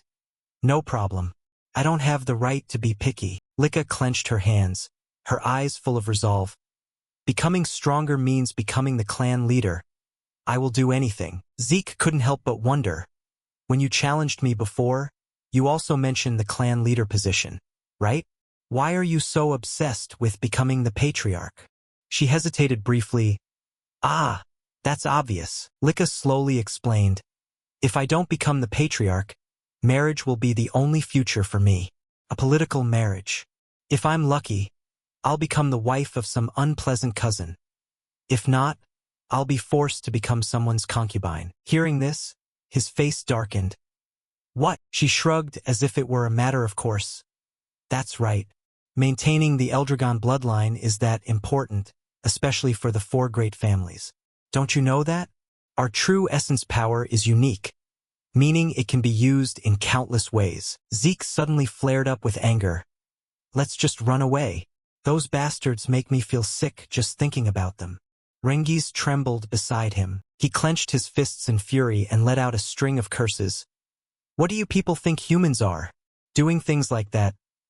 Those damn customs, I will destroy them all. At that peak moment, the instructor's stern voice rang out. Gather round. Lika, not understanding what just happened, asked, What's going on? Zeke was annoyed. Great timing. Right at the important part. Rengiz felt like crying. That scared the life out of me. The 3 of them looked toward the instructor who had just called the assembly. He announced loudly, Starting today, a new instructor will join us. Despite a busy schedule, they have personally come to guide you all. Be grateful. That person, while everyone was listening intently, a girl with vibrant red hair suddenly stepped up beside Lika. She reached out to brush a lock of her hair and asked, Are you, Lady Lika? Correct. Lika jolted and turned to look. The moment they locked eyes, she practically recoiled in an instant. Rengiz was startled and hugged Zeke tightly. The red-haired girl acted surprised. Oh my! She winked in praise. What excellent reflexes.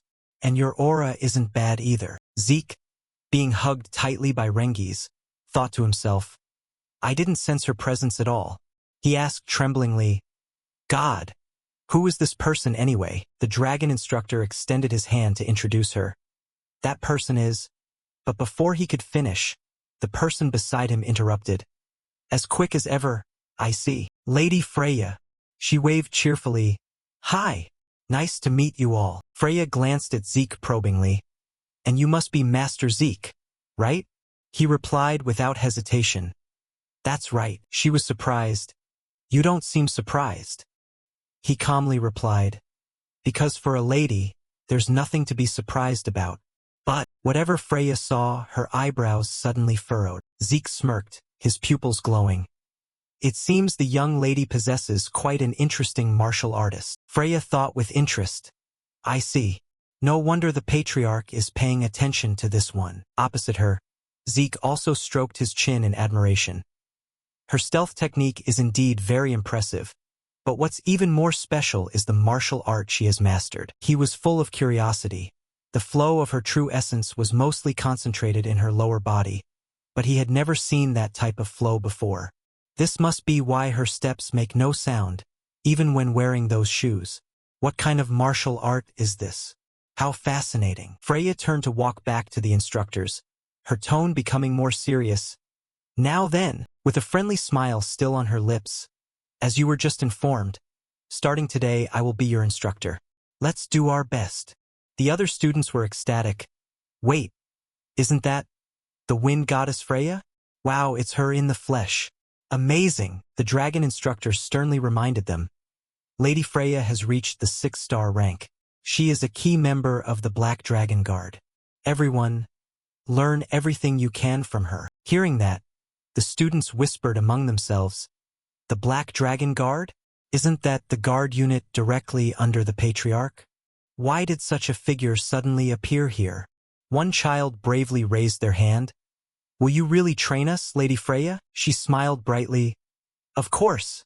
Before the students could celebrate, Freya added, but, she emphasized, only if you pass my test. Those words were like a thunderclap. The crowd clutched their heads in gloom. A test? so suddenly? Freya took out a spirit stone to encourage them. Don't worry. It's quite easy. You just need to keep the stone intact and survive in the Poison Dragon Mountains for 1 month. Rengiza's jaw dropped. The Poison Dragon Mountains. Zeke also noticed the name. That sounds familiar. Regarding the Poison Dragon Mountains, it was a land full of extremely venomous creatures. A place where even touching a normal-looking blade of grass could be lethal. It must be affirmed that this was truly a place of death. He recalled his past life when he used to train there and had curiously tasted a few fruits. It made his skin crawl, the taste was horrific. He wondered, but for these kids, isn't it a bit too early? Freya warned, if your spirit stone breaks or is lost during the trial, you will be immediately disqualified. A child raised a trembling hand. And if we fail, what will happen? She smiled. Naturally, you will be expelled. If you survive, Freya explained, being poisoned can be easily handled by using the dragon breath technique correctly. As long as you keep your spirit stone intact, everything will be fine. Simple, right? Lika spoke up. But instructor, there are monsters there. She feigned surprise. Oh my! Then just defeat them, Freya said as if it were obvious, not forgetting to remind them. Otherwise, you won't even have food, and you'll die before the test ends. The young students were bewildered. What? Can the dragon-slaying technique really deal with creatures like that? Freya smiled again and held up 5 fingers. You still have 5 days before the real trial begins. In those 5 days, each of you will choose a weapon from the foundational martial arts of the Eldragon family and begin training. She gestured toward the table behind her. If you have to find a way to deal with monsters, survival will be easier, right? But if you cannot master the martial art within 5 days, Freya's voice dropped. If you cannot master the martial art in the 5 days before the exam, I will not be responsible for anything that happens afterward. Another person chimed in.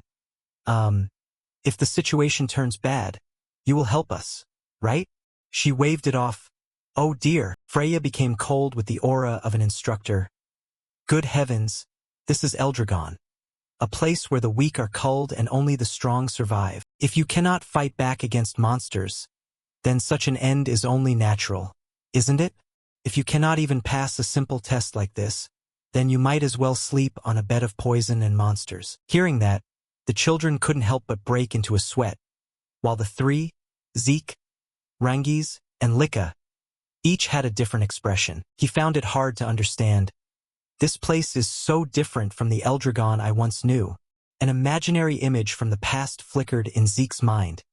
When he was Gilfaz, holding his tiny son and boasting happily, Father, look, this is your grandson. So cute. In reality, he was frozen in confusion. I'm not sure. But what was that all about? Freya clapped her hands to announce. That's enough chatting. Now I will distribute the martial arts manuals for each type of weapon. Come and take the manual for the weapon you want. Each person went up to choose. Everyone was bewildered. What are you choosing? Which one should I pick? Rangiz bit his fingers and trembled. What should I do? What should I choose? Zeke stepped up to remind him. Rangiz, you should choose the spear. You used it in the entrance exam, didn't you? He suddenly sighed in relief. That's right. Thank you so much. To one side, Lika was still hesitating, although there was the Thunder Spirit Greatsword technique, even if it was just the basic level. He saw this and stopped her. Wait, Lika, Zeke advised. You should choose the sword technique. She was surprised. Me? Why? He turned away, waving slightly as he explained. It will compensate for what you are currently lacking. Although she didn't understand, Lika accepted it. If you say so, then I guess I'll pick this one. After a period of choosing, everyone gathered again. Have you all received enough? Then, for the next 5 days until the trial begins, Freya reminded them. If you want to survive, then practice as if your lives depend on it. Otherwise, you'll just die. Everyone turned pale with fear upon hearing that, except for Zeke, who remained indifferent. She suddenly remembered, oh right, one more thing. Senior students from the Kinkak Festival will also try to seize your spirit stones. Rangiz was shocked, while Zeke was delighted. Now that's more like it, Freya explained. Seniors from the class 10 years ago will join the trial. and their task is to take your spirit stones. But since there are more of you and the Poison Dragon Mountains are very vast, you might not need to worry about bumping into each other. Though they will certainly hunt you, so do your best.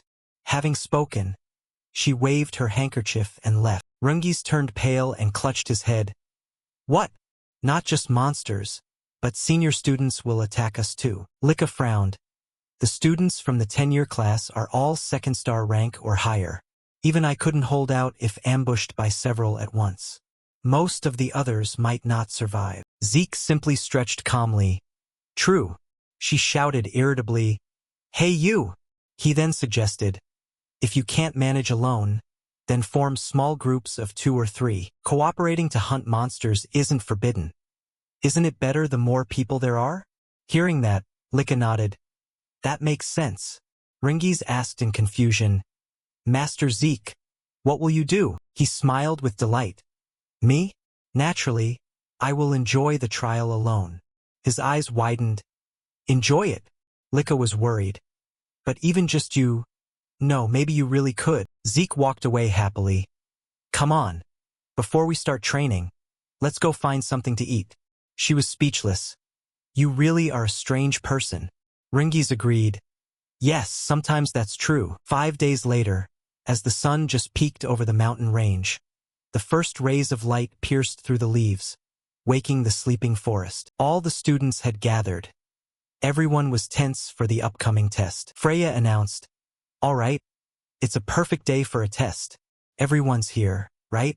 Let's begin. At the camp assembly point, Rungis gripped his spear tightly, whispering fearfully to Lika, It's finally exam day. Lika was also in a state of fear and worry, only giving a low watching other students working hard, some pitching tents, others carrying supplies.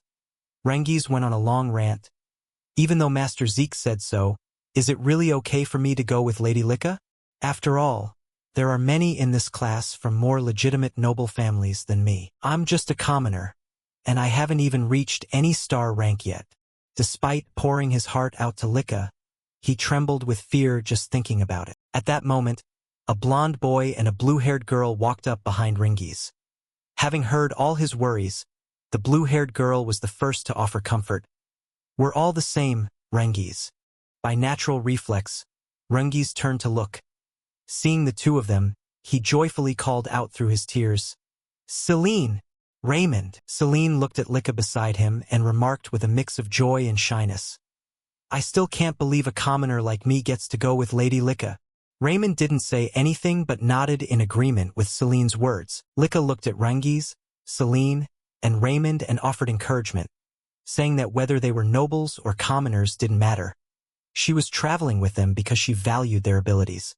Hearing this, Rungis slightly tightened his grip on the spear in his hand and replied briefly, I understand. Then, his voice sounded extremely serious as he promised, I will do my best and won't let myself become a burden to anyone. Inspired by Rungis's burning determination, Raymond also vowed, I will also work hard to live up to your expectations, my lady.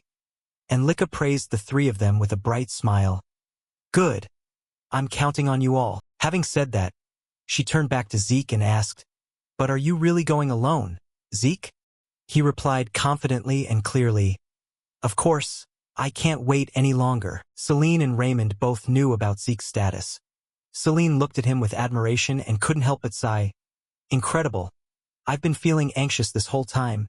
While Raymond also remarked with respect, So this is what it feels like to share royal blood. Hearing Raymond's words, Lika replied loudly and honestly, Don't equate me with him.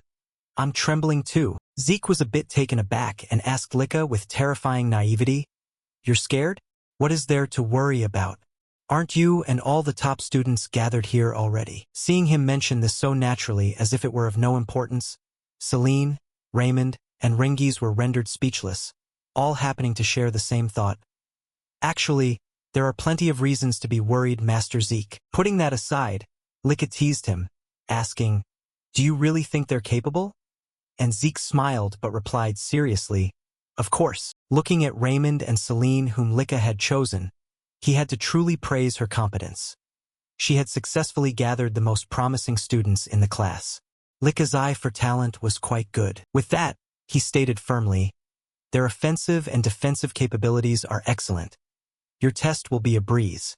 Even though he was used to Zeke's calm attitude, Rungi's couldn't help but remark flatly, right, Master Zeke is always this confident. At that moment, Freya and the other instructors arrived. She asked casually, well, is everyone here? And then looked over the students and remarked, oh my, so you've decided to form teams together? That's not a bad choice, since some of you surely haven't mastered weapon arts yet. As soon as they heard Freya's voice, all the students turned simultaneously to listen intently to her commands. After the greeting, she held up her spirit stone to demonstrate and asked, let's begin right away.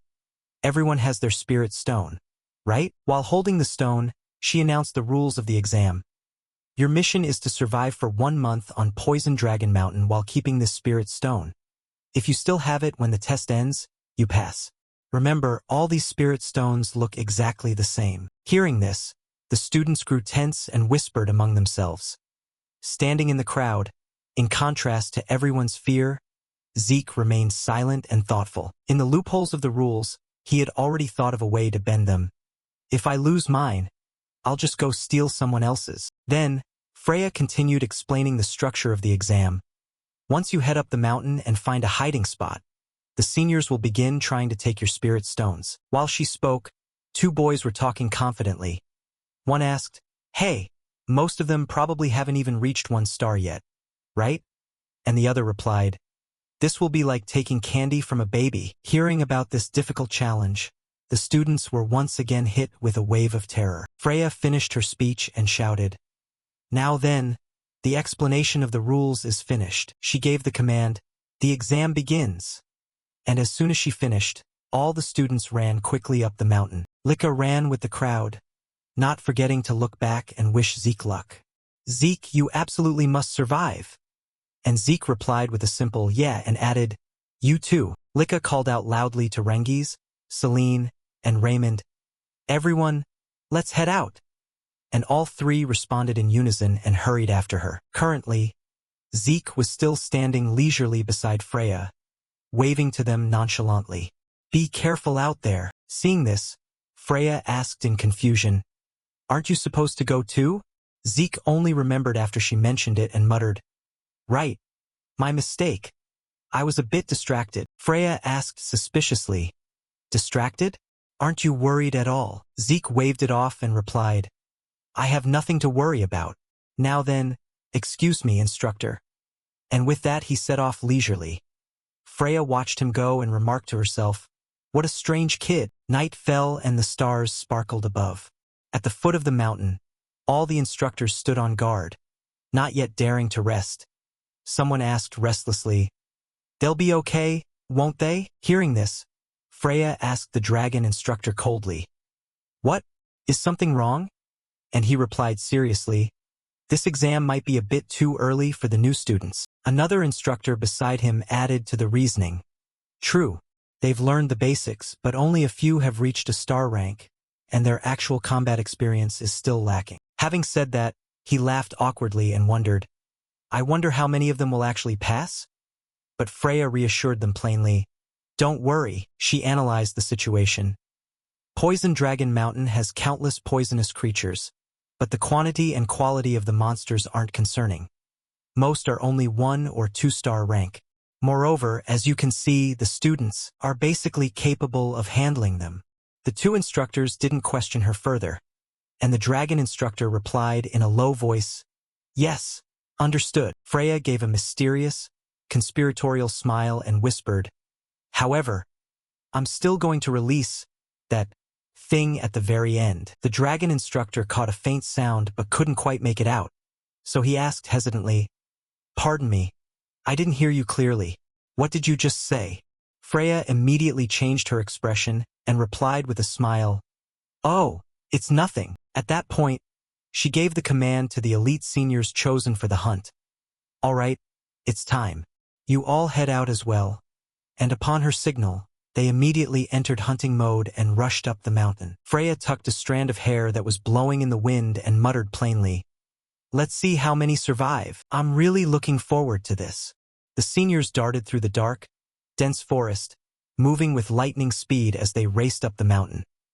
Suddenly, along the way, one of them spotted someone and called out softly, "Hey, look there." It was Zeke, standing leisurely by a tree, and the boy whispered happily, "Found someone already." Another senior also noticed Zeke and mocked him with contempt. How is he still hanging around a place like this after all this time? Is he stupid? The first one who spotted him quickly found a thicket to hide in and aimed his bow at Zeke. The arrow flew toward him like a flash of light. Zeke calmly leaned his body to the side. His hand accurately caught the arrow mid-flight. Zeke gently snapped the arrow in his hand, laughing with a wild grin as he shouted, "I've been waiting for you." The three were stunned by the fact that he discovered them and even more so by his actions. One asked in confusion, "What kind of crazy talk is that?" While another remarked in shock, "Didn't he just stop that arrow with his bare hands?" Without saying a word, Zeke charged toward the three of them. He gave a delighted laugh and shouted decisively, "Now then, let the game begin." A series of noises erupted from the forest, followed by a monster suddenly lunging out. Celine frowned and swung her sword aggressively. She drove a strike straight into the monster's body. But right then, another monster appeared behind her.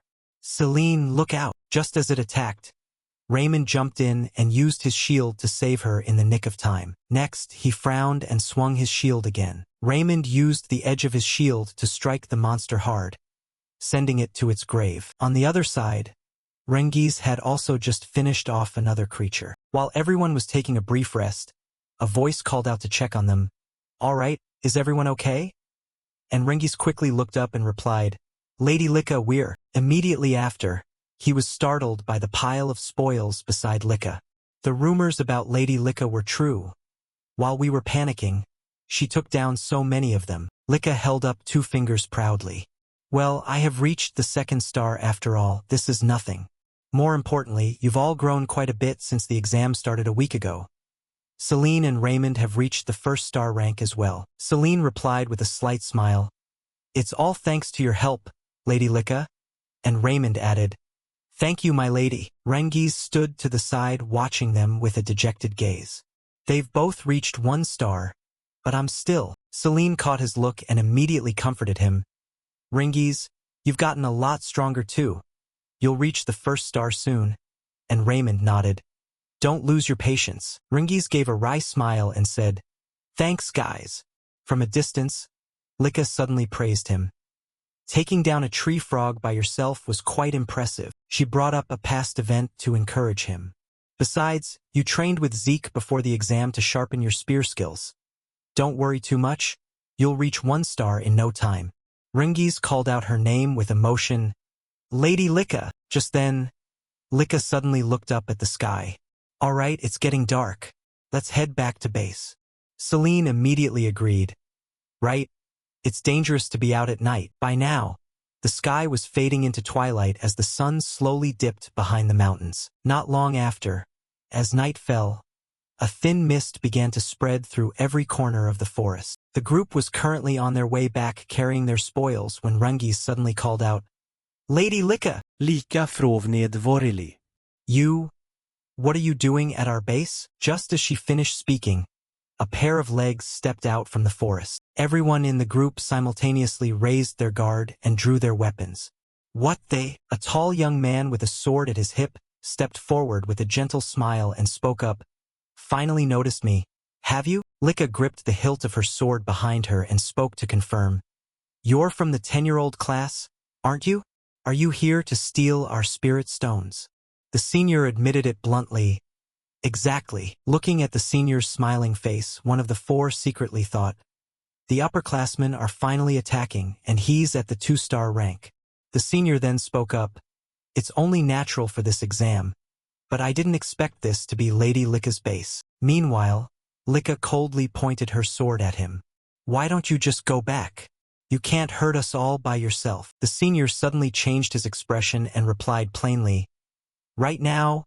Who said I was alone?" Lika turned her head and immediately saw another pair of unfamiliar legs appear. The blonde girl couldn't help but think anxiously.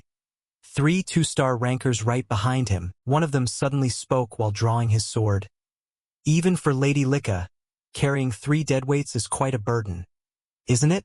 So, the man frowned and shouted, "Just surrender already." In the next second, the man unhesitatingly swung his sword at where Licca was standing, but fortunately, she was able to jump back in time to dodge the blow. The blonde girl shouted while suspended in the air, "Everyone!" while Celine, in another corner, had already begun engaging the other 2-star senior. "Hold your ground." Raymond was also an exception. He was currently raising his shield to defend himself. "Hold on until I get back." Rengiz gripped his spear with both hands, trying to withstand a barrage of attacks from his opponent. The opponent kept attacking and shouting, "Come on, hand over the stone," while Rengiz thought to himself in a daze, "What should we do in this situation?" At some point in the past, Zeke had asked him with a blank face, "What? You're asking how to defeat a stronger opponent?" Rengiz had hugged his knees and replied, "Yes, I don't have any stars yet, so if a strong enemy appears, I want to know what I should do." After rubbing his chin in thought, Zeke suddenly blurted out 2 words, "Give up." The blue-haired boy was instantly startled. "What?" He explained further, "It's obvious, isn't it? For someone with no stars to fight a 3 or 4-star ranker is completely impossible." Rengiz cried out in disbelief, "No way!" But Zeke suddenly continued, "However, with a 1 or 2-star ranker you can still manage." Hearing this, Rengiz turned to look at him in surprise. Zeke said, "You're worried about the upcoming exam, aren't you? If my memory serves me right, most of the monsters on Poison Dragon Mountain are 2-star, and I've heard the seniors attacking us will also mainly be 2-star. In that case, there is still a way." The boy suddenly knelt seriously before him as if waiting for instruction. "What way?" And Zeke held up 2 fingers. "Nothing new." Faced with Rengiz's vague look, he smiled and revealed the secret. "Take advantage of an opening." "That's it." "An opening?" Zeke nodded in agreement. "Yes, you can take down a 2-star enemy. Even someone with no stars like you can turn the tide if you find an opening." "Me?" Rengiz asked seriously. "But how do I hit an opening?" And he replied immediately with just 2 words, "Take hits, endure, and just keep enduring." Zeke leaned over slightly, the corners of his mouth curling into a mischievous smile. "Keep taking the hits until you see the opponent's opening." The blue-haired boy was instantly startled and shouted, "What?" Zeke replied nonchalantly, "Why are you so surprised? You're facing an opponent stronger than you. What do you think someone weak like you can do?" Rengiz suddenly gripped his pants. "That's true. But can I actually endure it?" Zeke immediately corrected him. "It's not about whether you can or not. You have to. If you can't do that, then defeating a strong enemy is just a fantasy." His words seemed to enlighten the boy, and he went silent for a moment. Zeke averted his eyes and continued his advice. "Speaking of which, a special opponent like Licca? Me? The girl with special lightning power? With your current self, you can endure a 2-star opponent. Don't worry too much." Rengiz lowered his head and muttered softly, "I think so," while he pointed out bluntly, "Rengiz, you're still quite lacking in confidence." Zeke stared at him and lectured in a firm voice, "Believe in yourself. That's the key to becoming stronger. You know?" I know that, but..." Before the blue-haired boy could finish, he pointed directly at him and continued, "Then let me give you one more piece of advice." Zeke gave a bright smile and said, "Don't overthink a problem." Under Rengiz's unblinking gaze, he delivered a philosophical speech. "You don't need to think about finding openings or different powers." While Rengiz in battle still held his spear as if he could attack at any moment, just wait patiently for the opponent to show an opening and thrust the spear into it. That's all. The blue-haired boy knelt on the ground and stammered a few words. "Thrust straight? With a spear?" And Zeke replied, "Yes, that's the secret to taking down a strong enemy." Back in the present, the opponent fighting Rengiz couldn't help but remark, "This guy is really stubborn." Meanwhile, while defending himself, he thought, "That's right. I'm currently weaker than this person, so I must endure and wait at all costs until an opening appears." Despite his body trembling, Rengiz maintained a resilient expression, trying to block every blow. The opponent suddenly cursed loudly, "Damn it!" Next, He jumped up, preparing to attack the blue-haired boy from above. Just die! Rengiz suddenly frowned with a determined gaze and swung his spear forward. A blue star suddenly appeared in the center of the vortex in his eyes. Rengiz forcefully thrust his spear toward that spot. In reality, he had struck the two-star senior squarely in the stomach, causing the sword in his hand to fly out. There! Dazed before passing out, the senior muttered unwillingly, "Impossible!" Afterward, he fell completely unconscious before a panting, exhausted Rengiz. The star on his chest suddenly glowed more brilliantly than before. As for Lika, she was currently frowning and charging forward. "It seems that side is finished." The senior suddenly cried out in panic, "No way! I'm also a two-star." But, while blocking one of Lika's blows, he gritted his teeth and hissed, "How can the gap be this large?" Lika suddenly remembered the book with the axe symbol and thought to herself, "Because I learned axe skills, I have to put more power into the greatsword. That's why Zeke suggested the axe skills to me before." Golden sparks of electricity suddenly radiated from Lika's body. "It's bad luck for you to target us." The senior turned pale at the sight of the sparks and cried out, "No!" In the next second, she unleashed a high-voltage current that blasted the senior to pieces. "It's over." After he fell to the ground unconscious, Lika quickly turned back. As soon as she arrived, she asked loudly in worry, "Is everyone okay?" Lika suddenly noticed Rengiz beside her, his eyes shining like car headlights. In the next second, all four cheered in delight. "We won!" Celine spoke to Rengiz happily. "Congratulations on reaching the second star. Rengiz, you did it!" And Rengiz replied with emotion, "Thanks, guys. I'm so happy." Lika watched them and smiled with relief. Now everyone has reached a star rank. They can hold their own against opponents of the same level. But then she turned away and muttered, "I wonder how Zeke is doing." At the same time, in another part of the forest, noises continued to come from the trees in the night. A young man with tied-up hair was running for his life as if fleeing from something. He ran while sobbing, "Don't come here! Don't come here! Damn it! What kind of thing is that guy?" The image of Zeke's back stepping over his teammates suddenly appeared. "What kind of monster is that?" A girl and two other students came rushing out of the forest, stumbling and sobbing, "Help! Don't come near me!" In another direction, a figure was lightly dragging someone else by the collar. "What's wrong with that guy? He's a monster." It was Zeke, triumphantly holding two people by their collars. "What's the matter? No one wants to play with me anymore." Zeke said nothing more, only breaking into a fit of delighted laughter. The students ahead fled frantically without daring to look back. "That guy is insane. Why is a junior hunting seniors like this? Aren't we supposed to be the hunters?" While running, a blue-haired kid tripped, slamming his round cheek right onto the ground. The boy sat up and scrambled back in terror. "Damn it! My leg is stuck." Zeke, with his tall frame, slowly approached looking utterly terrifying. "I'm bored of this pointless game of tag." Zeke wore a demonic smile, his eyes turning blank as he reached out his hand as if to hypnotize him. "Come on, get up. Come fight me." The boy's eyes dilated in total panic. "Hey!" He seemed to lose consciousness, his eyes rolling back as his trembling body was hoisted up by Zeke. The boy let out a breath as if he were passing on, his face devoid of life. Zeke looked on, feeling helpless. "Oh boy!" Standing behind the unconscious boy while the other two continued to run, Zeke complained angrily, "Seriously, why are you guys so cowardly and gutless? Everyone was so eager to fight at first. Don't leave me all alone." Zeke lowered his arm, glanced back, and considered, "Right, maybe you should take a closer look." Soon he was the only one standing there, the surroundings becoming surreal. "Standing and watching like this, I suppose there's no problem with my direction, right? Then I'll just keep playing freely." Another foot suddenly stepped forward, revealing itself from behind a tree trunk. It was a guard peeking out at the situation with an expression of worried confusion. "What is this?" Step by step, he moved deeper into the forest, pushing through bushes and slowly looking around.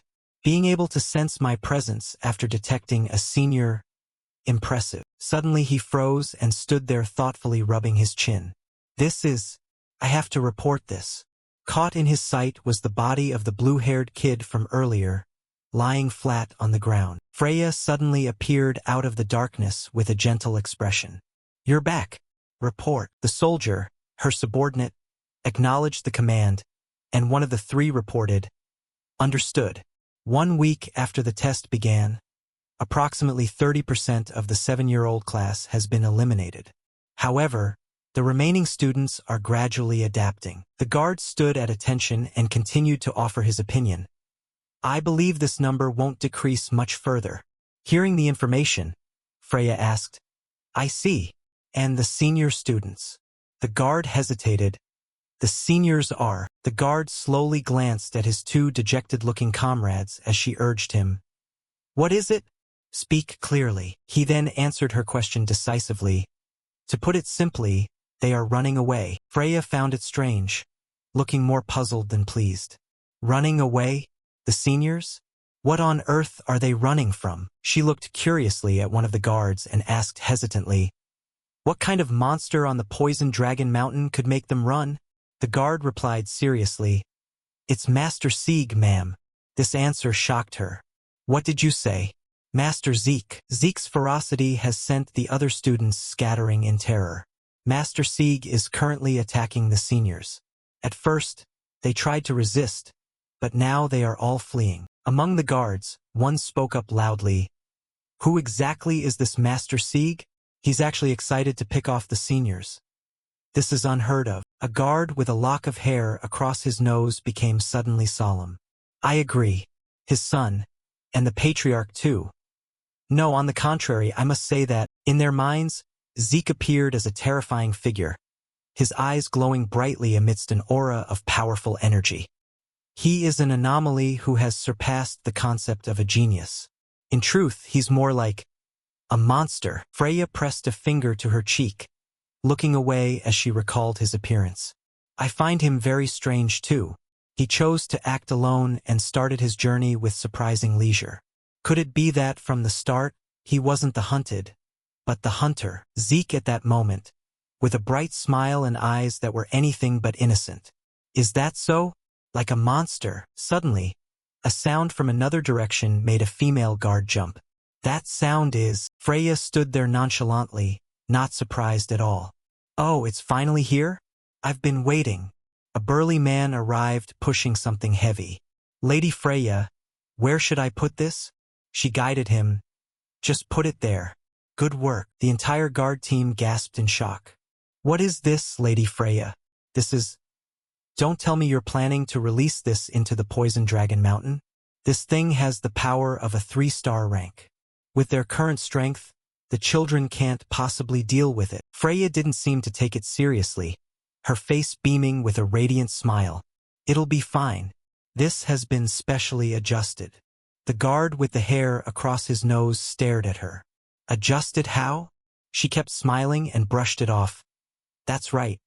This one only attacks those who have reached the 2-star rank." Zeke and Lika were the two shining factors mentioned.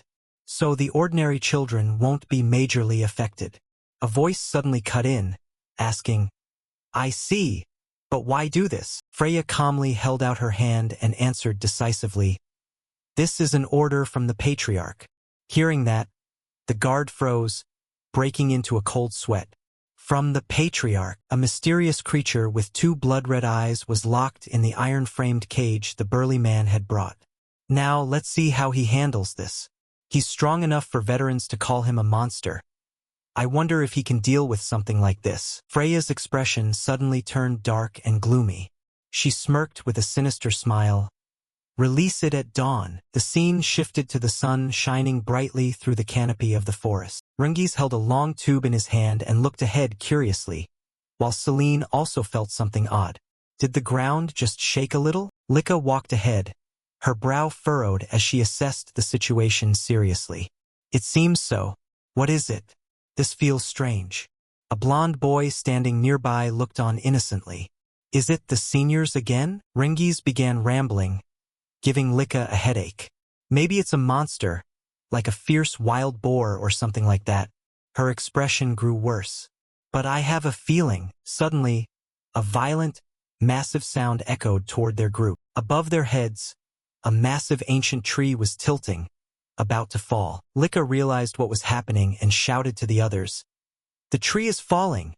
Everyone, get out of the way!" The group scrambled with difficulty to escape the impact of the massive trunk. Once she had dodged it, Lika looked back and wondered, "What was that?"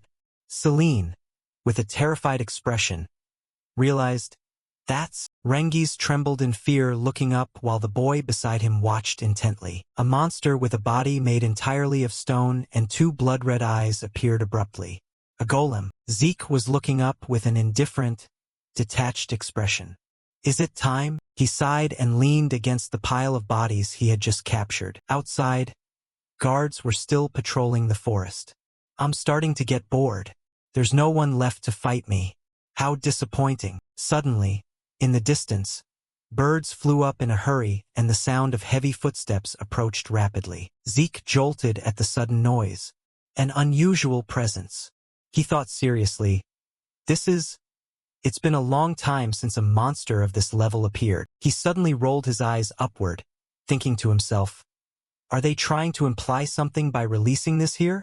The First Patriarch from 1,000 years ago.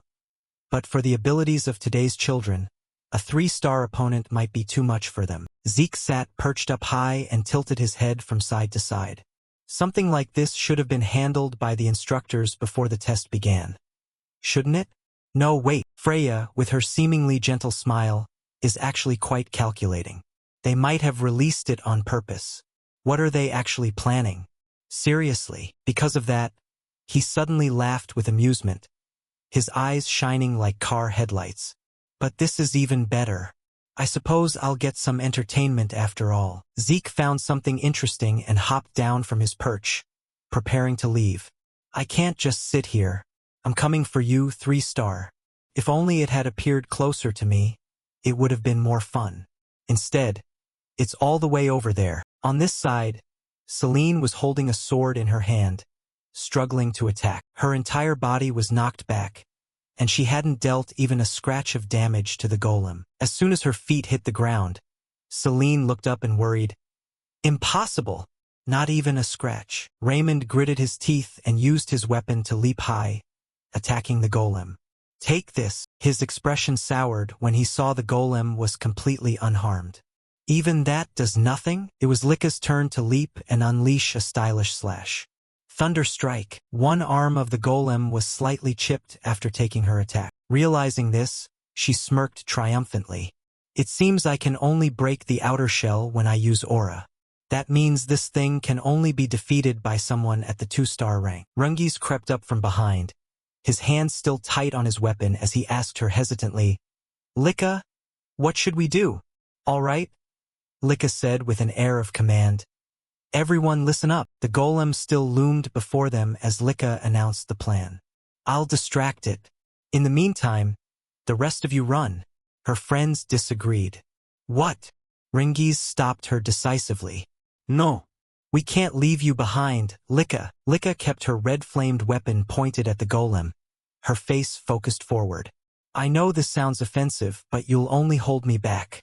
Where I just hit its arm, I had to use all my aura just to crack it a little." The golem, with its massive, robust stone body, stood there like a pillar, puffs of white smoke snorting from its mouth. Small Lika stood in a corner, seriously reminding everyone, "With your current abilities, you won't even be able to scratch it."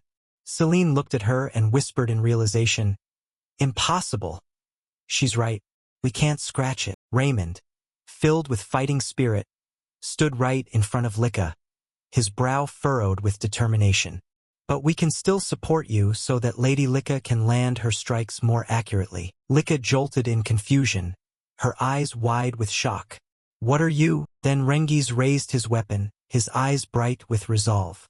"I'll do my best too." Celine stood behind them with a bright, supportive smile. "Exactly. If we all fight together under your lead, maybe we really have a chance." Lika was touched by their words. "Everyone." A smirk played on Lika's lips, and she said in a low voice, "Fine then. If that's the case." She stood alone at the back, gathering aura into her sword while the others in front stood ready. Cover me. Lika used all her strength, confidently releasing her energy. Here I come. Lika climbed from behind the group like a flash of lightning, carrying her sword charged with powerful energy to attack the front. Standing right before the golem, it watched her intently and took a stance. When its massive arm swung down a heavy punch, Raymond was already there with his shield to block it for her. His expression while defending became increasingly strained. The situation was clearly very difficult. Raymond then backed away, and Celine and Rengiz simultaneously lunged at the golem with their weapons. While it was focused on those in front and had dropped its guard, Lika leapt from behind with her sword. She let out a scream and brought a heavy blow down upon the golem. Thunder Soul Heavy Sword Art. The strike landed directly on it, a powerful conflict erupting that turned the whole area white. Heavenly Thunder. An explosion deep in the forest erupted with a boom, echoing a violent shockwave. The ground was subjected to powerful surges of yellow energy. As soon as Lika landed, Rengiz rushed over to ask, "Lika, are you okay?" She tried to maintain a casual smile. "Just barely. But that last blow used up all my internal energy." Lika looked at Celine helping Raymond and spoke with concern. "More importantly, Raymond, are you okay?" He struggled to answer.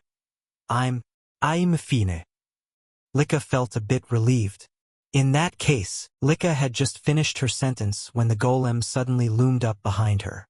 "Everyone, let's head back to base." Suddenly Lika pushed Rengiz away so hard he didn't have time to react. She took his place, and the golem snatched her up in its massive palm. Lika. She found it hard to breathe, feeling pain with every squeeze of the golem. "I dropped my guard. It can still move." Celine, who was helping Raymond, saw the scene and panicked in worry. "No way. It can still move after all that?" Raymond called her name in pain. "Lika!" Rengiz acted impulsively without thinking, charging straight at the golem with his weapon. "Let her go. Let her." The golem simply jerked its massive arm upward, then looked down at him with cold, empty eyes. Seeing this, he was overcome with panic. Lika. A whirlwind blew in from nowhere, distorting everything near it. The golem was suddenly hit by a pressure that sent it falling backward. One shoulder of the golem was shattered by the impact, and Lika fell to the ground. Rengiz took the opportunity to rush over and carry her deep into the forest. "Are you all right?" she murmured in confusion as they moved. "But what exactly?" Zeke suddenly appeared with a weird smile, shouting, "What's all the noise about?" Lika looked up in surprise, sensing something familiar. That voice! Rengiz recognized it and called out, "Zeke!" Zeke suddenly leapt out from a large bush with agile movements. "What do we have here?" He looked with interest at the golem ahead. "What is this earth puppet?" A moment later, a bright yellow bolt of lightning struck down from the sky. This doesn't look good." Zeke didn't hesitate and immediately ran toward that direction. "Isn't that lightning?" So Lika's group got there first. I remember back in my prime, a distance like this was nothing to me. He was in a hurry to protect the kids. Lika's group is full of promising ones. But how long can they hold out against a 3-star opponent? Realizing he wouldn't make it in time at this pace, he braked hard. "All right, I'll try that technique I just learned the other day." He gripped a nearby tree trunk with force. "Let's see." Zeke used every bit of his strength to lift the tree out of the ground. He let out a roar, building momentum as he swung the trunk in a circle. He let go, sending the tree flying straight up into the sky. Zeke watched it go with satisfaction. "That's pretty good. I thought this body might need more skill. I'm glad I bothered to learn." The most suitable manual for him right now was Dragon Nurturing Art. This basic Great Dragon Manual had been given to the kids before the exam. Like the Dragon Breath Close Combat Manual, it wasn't exactly a martial art, but more like a handbook for basic movements and internal energy flow. He nodded in approval. "Turns out it suits me perfectly. After all, in my past life, long-range attacks." Indeed, 1,000 years ago, long-range attacks were manually powered. Zeke suddenly realized he had to go save the kids. Well, no time for nostalgia. I need to do something now. He quickly moved through the trees and spotted Rengiz and Lika. Zeke smiled broadly and waved casually. "Is everyone okay?" Rengiz hurriedly summarized the situation. "Yes, but that's not the issue right now. Look at that golem over there. Zeke's eyes lit up with interest. Oh ho, so it's called a golem, huh? He pointed at the approaching creature while assessing it. It has an aura, but not a hint of life force. What a strange being. This made the others panic. Zeke, be careful. The stone golem came thudding toward them and swung its arm down. His voice was full of excitement as he blocked the punch. It has a pretty tough shell. With that level of hardness, it might be impossible to break without an aura wrap strike. But defeating it the normal way would be too boring, wouldn't it? With that, Zeke gave a small smile and threw the golem back. His two friends were too used to it to be surprised anymore. Ah, as reckless as ever. Boring? Why is he like this? The golem stood firm and brought its hands together over its head. Zeke's gaze became dangerous as he evaluated it. Now then, considering this size, it should, and then its strike came down rapidly toward his head. The ground seemed to sink, creating a shockwave. He grinned and warned those nearby. This is going to be dangerous, so get back. The children immediately trusted his command and turned to run. Yes, sir. Zeke stood his ground against the force of the impact. Now then, he put some strength into his arms and surged up, throwing the golem off. That shell is tough. A very bold idea was forming in his mind. Well then, let's see if the inside is just as solid as the outside, shall we? Zeke excitedly took a leap and soared high into the air. Time for an experiment. His fist slammed down onto the stone body of the golem. Dragon destruction style, first form. He continued the devastation with the second form, explosive rupture, shattering its body. Instead of just hitting the outer shell, I'll use explosive rupture to pump primordial chi inside and make it blow up from within. He stood tall, clenching his fist. Well, that was a success. Now this is what I call interesting. The bright sun flared, making the entire forest shimmer. However, Freya's mood was anything but cheerful. The test for the seniors was clearly to attack the juniors and steal their crystals, but you, a junior, went and attacked the seniors instead. No one has ever done that before. She stood with her hands on her hips, raising her voice in a lecture. Because of you, not a single one of them obtained a crystal, forcing them all to retake the test. Zeke's attitude remained nonchalant. But I didn't break any rules, and I didn't steal anything either. This prompted her to shout. Who would ever expect a junior to launch a counterattack like that? Freya let out a long, weary sigh and turned away. Ha! Anyway, you'd better change that casual tone of yours before you stand in front of the Patriarch. At that moment, the two of them were standing before a door of judgment. Freya continued her endless advice as she walked. At any rate, drop that careless attitude when you face the headmaster. Zeke felt puzzled. Why? She gave a cold, short laugh. Why, you ask? Freya's tone became dark and threatening. Because you'll be eliminated, even if you are just a child. She felt a twinge of sadness and worry for his future. I won't let that happen. He simply remarked. How cruel. She reached out and knocked on the door. Patriarch. Freya spoke up formally and clearly. Black Dragon Guard member Freya, reporting as summoned. A deep, authoritative voice came from inside. Enter. With his permission, they slowly stepped inside. Excuse us. Zeke shifted his gaze toward the man who held absolute power in this place. Freya stood with one arm behind her back and reported. I have come with the student Zeke. The man with graying hair looked up with a pair of sharp eyes. He began to speak as if conducting an interrogation. Why? Is it true that you attacked the senior students? Zeke's expression didn't flinch or change at all. Everyone keeps asking the same thing. So, let me ask you, was I not allowed to attack them? Balza didn't expect someone to stand up to him so brazenly. What? Zeke shoved his hands into his pockets and explained clearly. The only condition to pass was to survive for a month on Poison Dragon Mountain and keep the crystal. I didn't hear any other rules, so I followed them and used my time as I pleased. If there were forbidden actions, you should have specified them before we started. Such arrogant words immediately caused Freya's face to pale. She quickly barked out, trying to shut him up.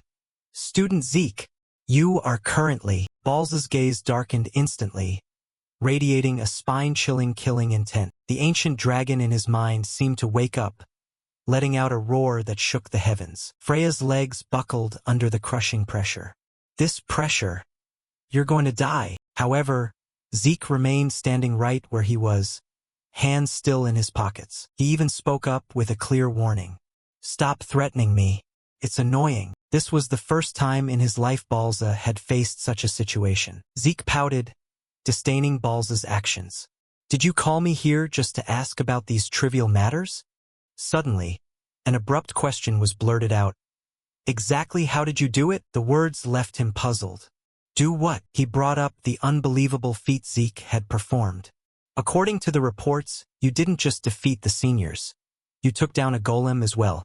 Furthermore, you stand before me now with an almost eerie level of calm. Balza's gaze was complex and filled with confusion as he evaluated him. How can an illegitimate child like you possess such power? Zeke gave a slight shrug as if it were obvious and spoke up. The reason for my strength?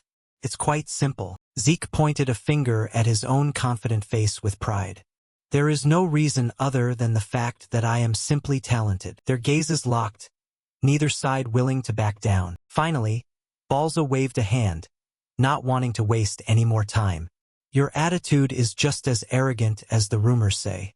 However, I shall reward you for defeating the golem. You may choose one. A treasure from the Dragon Cache Pavilion or access up to the second floor of the Dragon Script Pavilion. Freya stood to the side, completely stunned and wide-eyed. A reward? What is going on? The places mentioned as rewards, the Dragon Script Pavilion and the Dragon Cache Pavilion, were home to rare treasures collected by generations of headmasters for over 1,000 years, starting from the time of the progenitor, Gilfas. The first, which many scholars dreamed of entering, the Dragon Script Pavilion, housed all sorts of books, including those that are currently forbidden. The second was a vast treasury. The Dragon Cache Pavilion preserved artifacts from previous headmasters, legendary weapons, elixirs, magical tools, and more.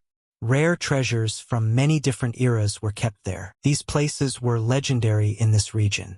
These facilities were the secret treasures of the Eldragon family, managed with extreme strictness and accessible only to those with permission. In particular, to reach the second floor or higher of the Dragon Script Pavilion required truly exceptional merit. She stared in disbelief at Zeke's smug face. To think that after all that, his disrespectful attitude was still rated as exceptional. He even greedily demanded more. If it's a reward, why not give me both? How stingy. Balza didn't bother answering and simply dismissed him. Fine, you are dismissed. But Zeke wouldn't let it go. What? That's it? I still have a lot to say. This time, Freya acted quickly, grabbing him by the collar. Wait a minute, student Zeke. She forced a bright smile and thanked the Patriarch on his behalf. We are deeply honored to receive a reward directly from you. As you command, Patriarch. Let's go, Zeke. Zeke allowed himself to be dragged away, speaking nonchalantly. Fine. Then I'll just say one more thing. The corner of his mouth curled into a wild smirk as he offered a piece of advice. As long as you keep suppressing your emotions like that, no matter how hard you try, you'll never truly become stronger. The pressure from two ancient dragons clashing made the entire room tremble. Freya was scared to death, whispering through gritted teeth. Just stay quiet. Lord Patriarch, we shall take our leave. Leaving Balza stunned in the room. What was that pressure? Once they were outside and far from the Patriarch's office, she let it all out. You, she shouted angrily right in Zeke's face. What were you thinking? Speaking with that attitude in front of the Patriarch. Did you not hear a word I said before we went in? He frowned slightly, not remembering a thing. What are you talking about? I was as restrained as possible. Freya felt like she was going to explode on the spot. You call that being restrained? She was incredibly frustrated by Zeke's behavior. You can speak politely to me and the instructors, so why couldn't you do the same for the Patriarch? He replied quite matter-of-factly. He is my biological father, after all. She was left speechless. Truly, with that power and that attitude, Freya was forced to steady her emotions. You aren't an ordinary child. Exactly who are you? Hearing the question made him repeat it once more. You're asking who I am? A faint smile touched Zeke's lips. I told you, I'm just me. It was the same answer as before, leaving her stunned. Freya couldn't understand any of it. We have all consumed ancient dragon blood, so we absolutely cannot oppose the Patriarch, who holds the power of the Dragon King, a species even higher than the ancient dragons. It should be like that, and yet, Zeke was like an alien dropped into this place. Why is this child so eerily calm in front of the Patriarch?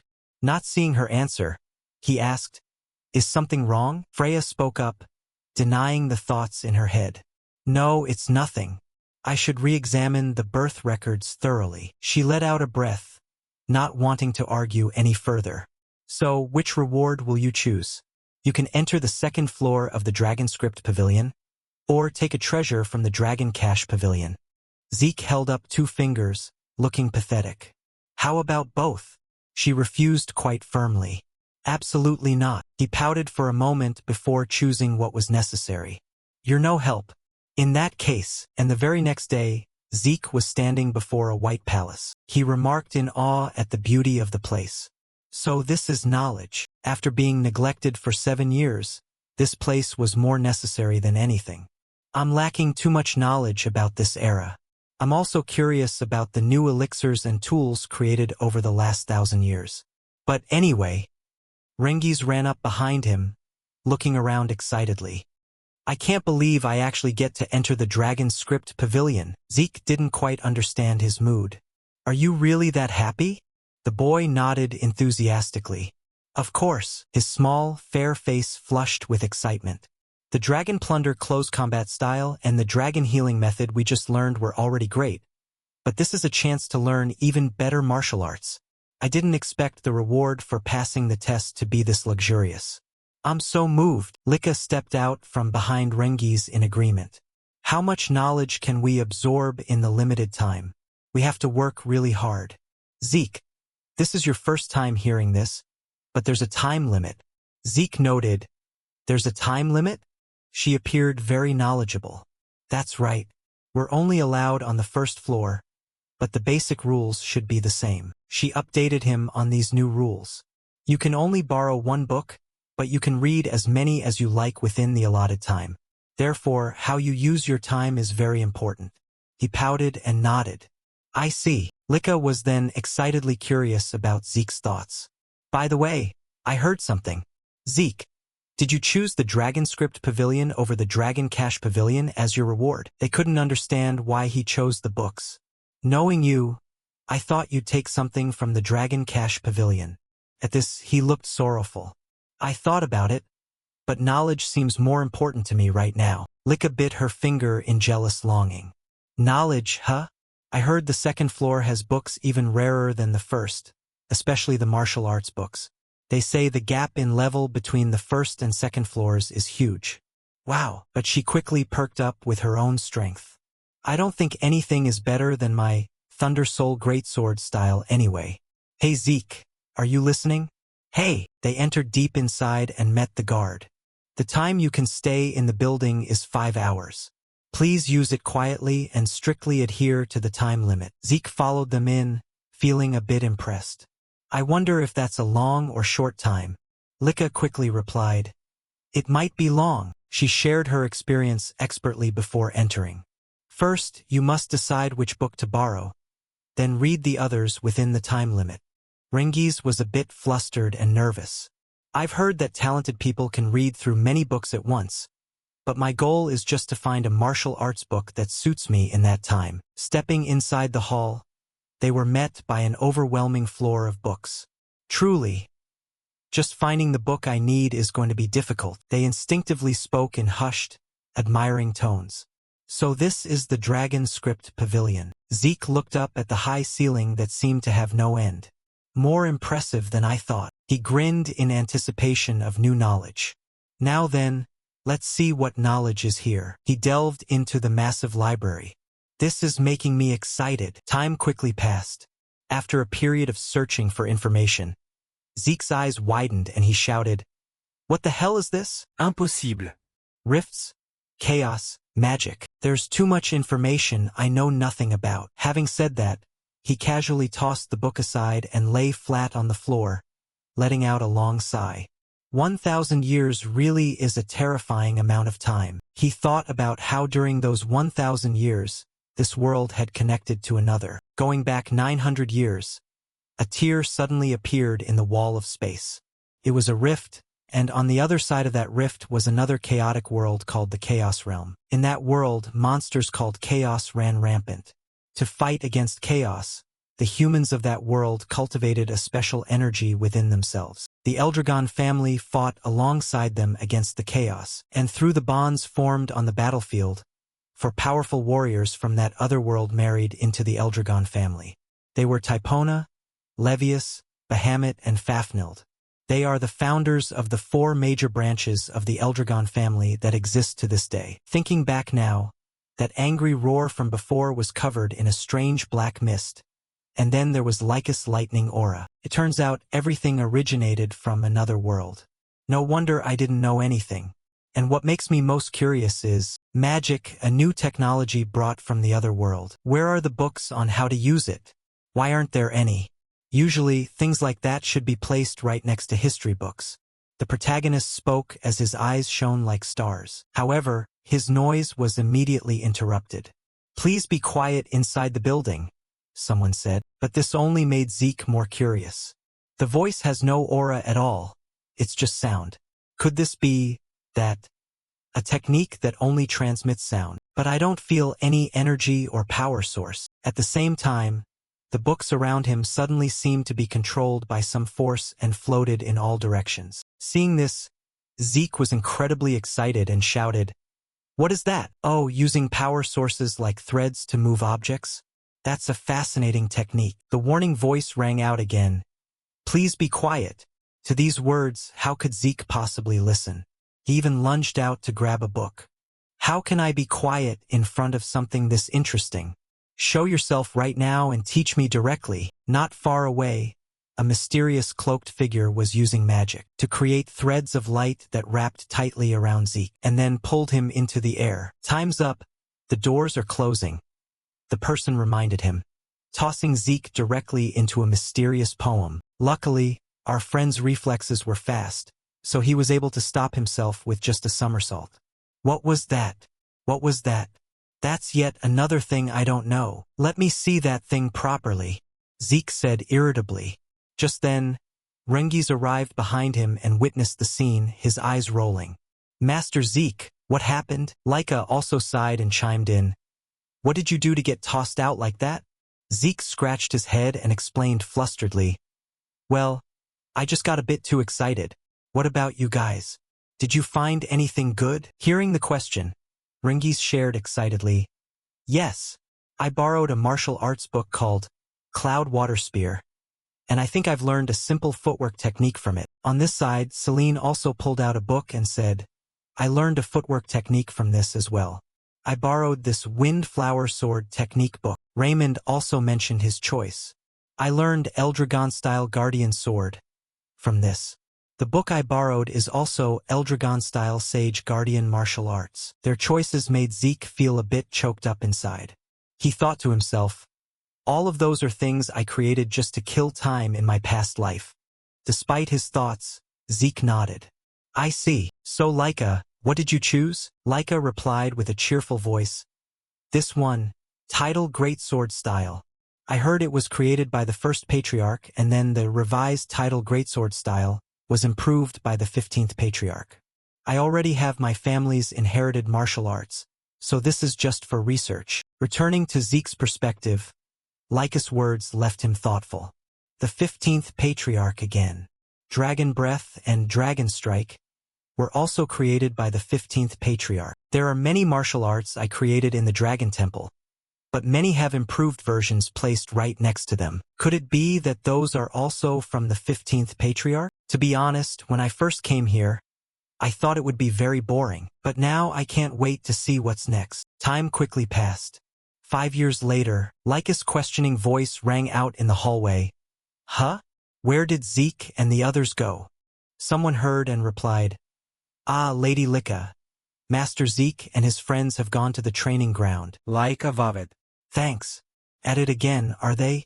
"Thank you." The scene shifts to the training ground, where our protagonist is currently fighting all three of them, Rengiz, Celine, and Raymond, at once. The scene shifts to Patriarch Balza's office. He is currently tapping his fingertip on the desk, talking to the person in front of him. Is this the shape of a special rift? Are you sure about this? In response, Commander Ein of the Black Dragon Guard reported, yes, according to the investigation, there is an 80% chance that magic water exists inside this rift. The certain answer seemed to make Balza hesitate a bit. He sighed. It has appeared in a troublesome location. Of all places, why did the magic water choose that spot? Those who drink that water will become mages. That is magic water. Those who drink it will become a special form, able to convert primordial energy into another type of power, mana. The new techniques released through mana will bring a revolution to the world. At the same time, fierce territorial disputes over magic water sources, magic springs, have begun. The magical era has arrived, a place where the number of mages will largely determine the military strength of a family. On Eldragon territory, there are currently no magic springs. For families that don't own a magic spring, there is only one way to obtain magic water: conquering a special rift. Currently, the Eldragon family only has a few mages, including Balza. All of them are seasoned elites who obtained magic water by conquering special rifts. Even so, the family is currently being overwhelmed by other families, those who own magic springs, simply through numbers. Conquering special rifts has become the most important mission for the Eldragon family. However, over on this side, Ein seemed to understand the worries weighing on the Patriarch's mind. He continued, as you said, this location, the verdant dragon forest, is very troublesome. In the surrounding areas, there was even a small-scale border conflict just a few days ago. The verdant dragon forest is a vast woodland, stretching far beyond our borders and into the territory of another clan. A portion of it extends into the territory of the Cerberus clan, those who claim co-ownership of the forest and call it the Verdant Hound Forest. Our close friend is certainly within Eldragon territory. However, considering the scale and location of the rift, there is a high probability it will cross over into Cerberus territory as well. With those golden hounds, it's likely they will come swarming in. He spoke while pointing to the map. The Eldragon Patriarch completely agreed. At the very least, those guys have very keen noses. They'll realize it sooner or later anyway. Commander Ein continued to offer a proposal. We need to prepare a force strong enough to control the situation in case we have to face them. Since this is a special rift, the options for both sides are limited. But before he could finish his sentence, Eldragon understood his meaning. We have to act before they notice, right? Report to the dragon nests immediately. Tell them we will hold a selection exam. Eldragon commanded in a stern voice. Ein received the order instantly. Understood. In a different development. At this time, the young girl Leica had just arrived at the training ground. She let out a long sigh. You really go all out, don't you? In front of her, Zeke still stood firm, calm before the attacks of all three, Rengiz, Celine, and Raymond. All three unleashed their ultimate techniques: Wildflower Sword Arts, Scattered Petals, Celine; Eldragon-style Guardian Shield Arts, Rockwall Fist, Raymond; and Water Cloud Spear Arts, Water Piercer, Rengiz. Right at the moment the attacks were about to hit their mark, Zeke's eyes suddenly brightened. Then, he only lightly raised his hand to block Celine's sword. As for the spear tip and the shield, he didn't even bother to dodge. It's not even enough to scratch the main character's skin. However, Rengiz, you're putting too much power into that strike. By doing that, you're killing the specialty of spear techniques. Having said that, he turned to critique Celine. Celine, you focus too much on speed and stats, so your balance is off. Learn to distribute your balance correctly. Finally, Zeke turned to Raymond. Raymond, you did quite well, but your passive personality still hasn't changed. You should get used to attacking more proactively. One more time. Yes, sir. The whole group shouted in unison. However, before they could carry out another wave of attacks, Leica stepped forward. As usual, she spoke up. This is truly a crazy sight. Zeke turned to complain. What do you mean crazy, kid? Leica shrugged and replied. blocking attacks head-on without using true essence. Isn't that just crazy? Immediately after those words, Zeke blocked several attacks while shouting, "Nonsense! This is proper training. Look, here is the result of the training. Even without using true essence, the body has become this solid. Lady Laika, look at this. Isn't Master Zeke way too strange?" Someone exclaimed. "At least he didn't tell them to stop attacking while we were talking." Another person shouted. Over here, one person could only hold their face and groan. "I think the fact that you keep attacking regardless of others is what's truly strange." On another side, Raymond and Celine couldn't help but admire. Defending like this without needing true essence? A person like this is just too mysterious. Hearing that, the young girl Laika immediately explained, "Zeke isn't human, so don't equate him with us. Do you know what Zeke is called by the seniors? He's the monster child of the East District." Hearing this title, even Zeke couldn't help but complain, "Isn't that being a bit rude to me?" Putting that matter aside, the protagonist spoke up to ask, "So you don't have any business with us? Or did you come to join the training?" Laika, of course, didn't come just to sit around. She came to announce some news. "Training is fine, but first I have something to say. It seems you will be meeting the kids from the other dragon nests, and likely quite soon." This information caught the others by surprise. "What? I guess this day would come, but it's finally here." Celine turned to ask for more details. "Is it the next exam?" Laika shrugged and answered, "Who knows? Even I don't know that much." Zeke immediately turned to ask, "Then how do you know about that stuff?"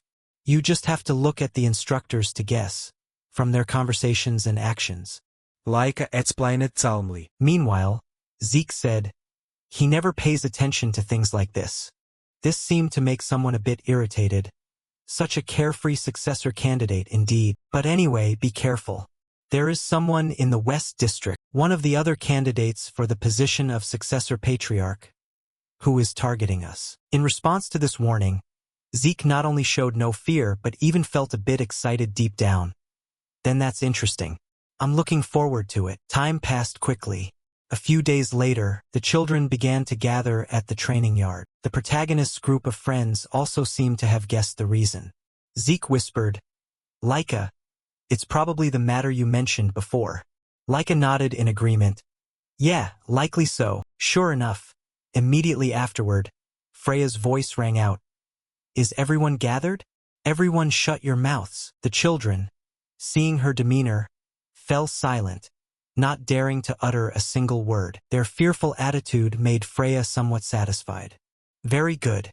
Starting today, for the next 3 days, you will fight against the kids from the other dragon nests." Shifting to the next scene. It appeared that this information was not known to the children beforehand, so the whole group couldn't help but stir with lively chatter. Fighting those from other districts? That usually only happens in the graduation exam, right? Why so sudden? Up front, Freya naturally heard those whispers. However, she had no intention of explaining much. "There are many reasons I cannot speak of in detail yet. But let me say one thing. The winners of this tournament will be assigned a special mission." Just hearing that was enough to make the protagonist's eyes sparkle like stars. A surge of excitement rose within him. A special mission that requires us to fight like this. Unaware of the thoughts in his head, Freya continued to explain. "The match will be a knockout tournament, with 7 representatives chosen from each district, East, West, North, and South. You must decide on your representatives before the end of the day today." Understood. Among the children, one person suddenly wondered, "Those 7 will be chosen from our upper block, right?" Unfortunately for that friend, Freya immediately announced some bad news. "Why do you think I gathered everyone here? I will choose from all blocks." Once again, this caught everyone by surprise even more. "What? Even if you say that, what can the little kids from the lower block contribute? Besides us, no one can fight. They are just trash." At those words, the lower block children seemed a bit confused but didn't dare talk back. As for the beautiful Freya, she completely ignored them. She only waved her hand in encouragement.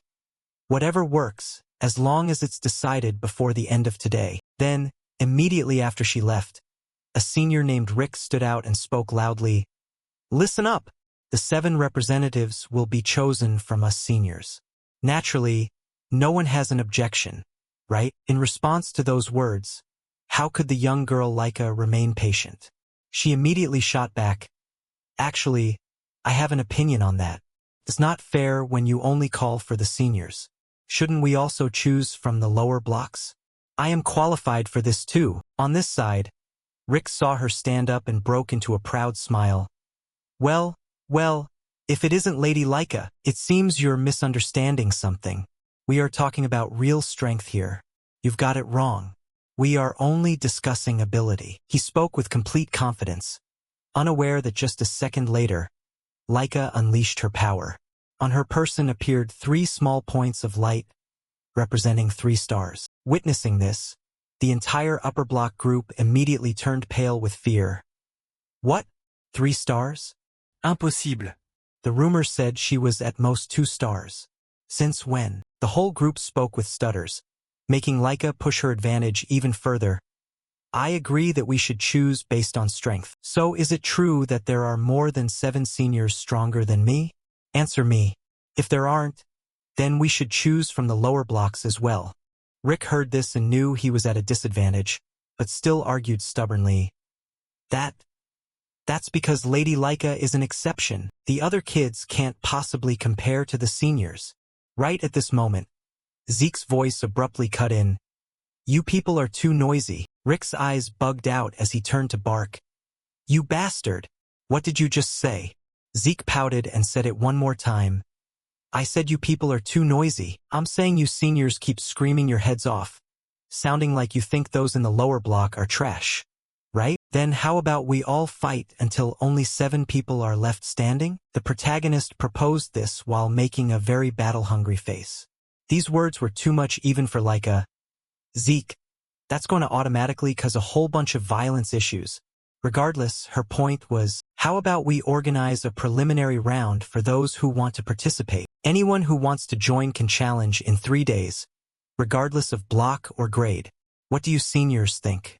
If you're confident in your strength, there won't be a problem, right? Regarding Laika's proposal, the upper block group seemed to have temporarily accepted. Fine, though I think it will be a complete waste of time. Having said that, the group withdrew. Meanwhile, Laika turned back to Zeke. All right, then Zeke, will you participate in the preliminary round too? Zeke replied with a bright smile. Of course. Furthermore, Rengiz, Raymond, Celine, you 3 should participate as well. The other 2 didn't have much of a reaction yet. Only Rengiz's eyes went wide. Us? You want us to fight the seniors? Zeke gave a serious reminder. That's right. Haven't you been training with me all this time? If you don't show results now, then what was the training for? Over here, the swordsman girl Celine was so worried she was seeing stars. The pressure? It's overwhelming, she muttered, while Raymond could only offer helpless comfort. All we can do is try our best. Turning to Laika, she turned to ask the remaining lower block students. That group is as usual. Along with those 3, does anyone else want to try their hand? Hearing this, the group turned to whisper among themselves. Even so, our opponents are seniors. There's no way to win. I mean, there are seniors who are at least 3-star. As for Zeke, when he saw the lower block group staring like that, looking so terrified, he was a bit disappointed. Good grief, at least have a little spirit. One gains the most when fighting someone stronger than themselves. Whatever, for now, just watch. Let's see what they have. This strength those seniors keep claiming. The 3-star group brought their swords over and provoked. Selfish brats are really a nuisance. No matter how hard they try, they don't have a chance of winning. They intentionally spoke loudly. Hey, go easy on them. Except for Lady Laika, they're just 2-star kids. Celine, Rengiz, and Raymond on the other side couldn't help but be afraid. Seeing this, Zeke spoke up. What's wrong? You look worried. Rengiz hesitated. Well, I mean, we're facing the highest-ranked 3rd-year seniors, and they're 3-star. He abruptly interrupted. You've been training with the teacher non-stop for 5 years now, haven't you? He continued.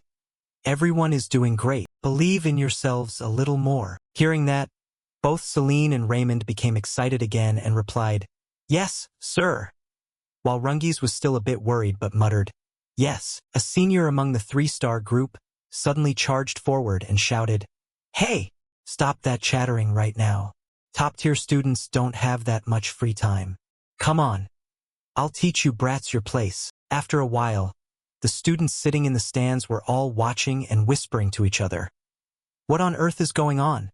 "I don't know." The three-star group had been defeated by the trio of Rungies, Celine, and Raymond. The other students were all surprised. Is it possible that the high-ranked students of this grade are that weak? No, we should say those guys are just... The senior had been knocked out cold on the ground, drooling and groaning. "Impossible!" Zeke smiled in praise. "Good. Well done, everyone." He inwardly evaluated. Ringies has become much sharper at parrying strikes and spotting openings. Now Celine has utilized the consecutive strikes of the Windflower sword arts very well. He thought further. Raymond's tactics have also improved a lot. He switches smoothly between shield arts and sword arts. Zeke pondered.